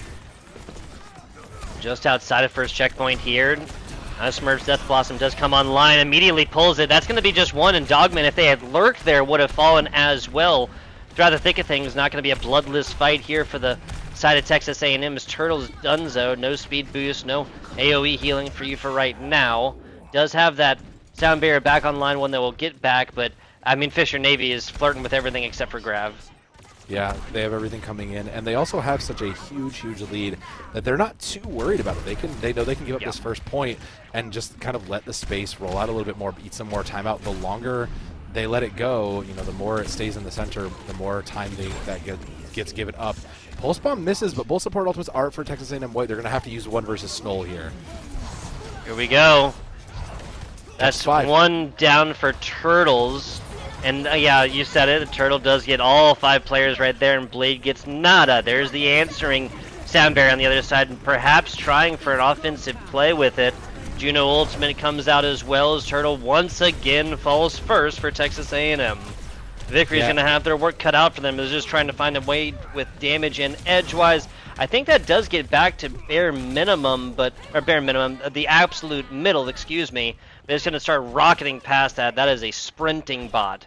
Yeah, that bot is moving. The path is cleared, so it will likely make it into this second corner past the first point here with the bot before there's even a fight. And with 1:30 in the clock, there's probably 2 fights left. Sunless Fiber does have the only ult coming on board here. Talisman has a Pulse Bomb coming, but if Sunless can use this Doomfist ult to get value, it might be enough to steal the bot. That's great.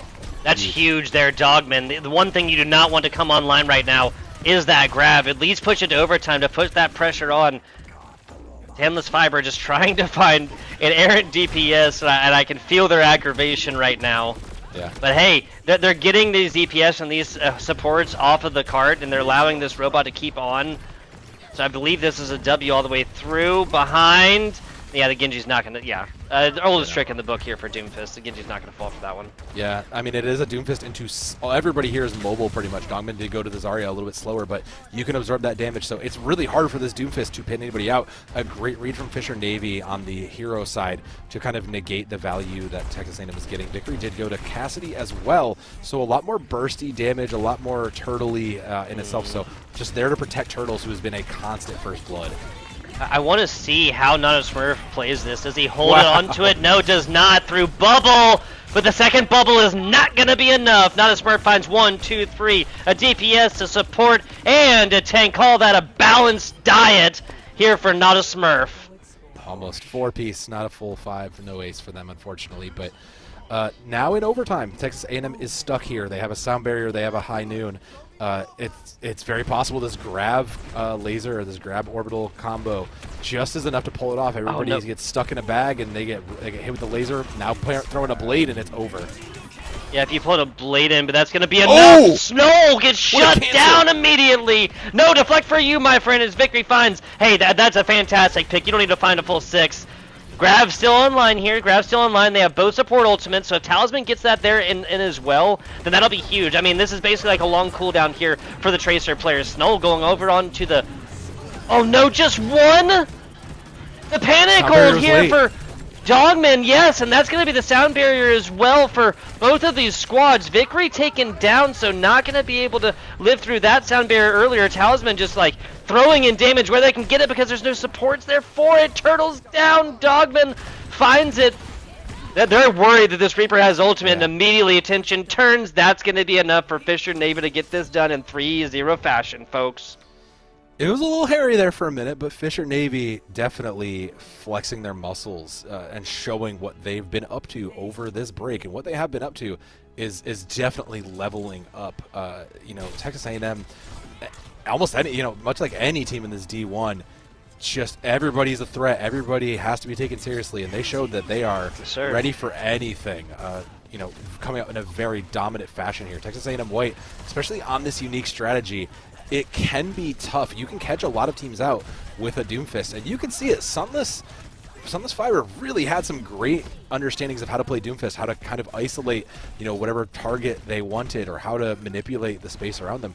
But unfortunately, Fisher Navy, they just look like they understood the playbook before Texas A&M could open it.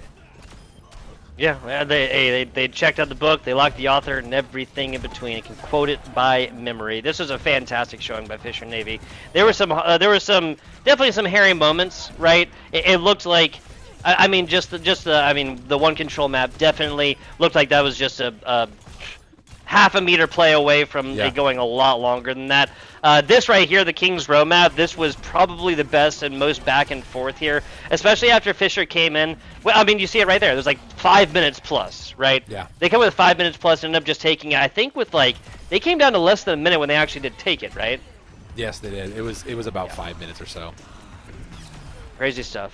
Crazy stuff. Not a Smurf leading the squad to almost the comeback there on the push, but once you get up to, I mean, it was 140 meters 40. that they got on the initial push, right? Yeah. Like, Yeah. that's just that's brutal to do. Brutal to do right Yeah. here. 2-0 on the Lijiang Tower, 3-2 on the King's Row. Definitely the closer of these maps here tonight. Esperanza goes down off. I mean, 2-time, but off the back of just the initial push from Fisher. Yeah, I mean, Fisher chained at least, I think it was closer to 4 fight wins together to really kind of seal that deal. And once, we were concerned, we almost thought they had the full push immediately, and that would have been one heck of a statement to come into week 1 with. But yes, even still, Fisher Navy coming off in a 3-0 is still an incredible statement to make at the start of a season like this. When you look at, comparing to yourself, you have 2 other teams in your university that you have to kind of prove yourself to. You're going to be playing them down the road, and you're going to hold this in the metaphorical locker room, right? You're going to think, oh, yes, we won 3-0. How did you do, guys? Because there's going to be a lot of pressure going into later seasons. There's going to be a lot of fighting to prove that you are representing your team best. And Fisher, they represented the university well tonight.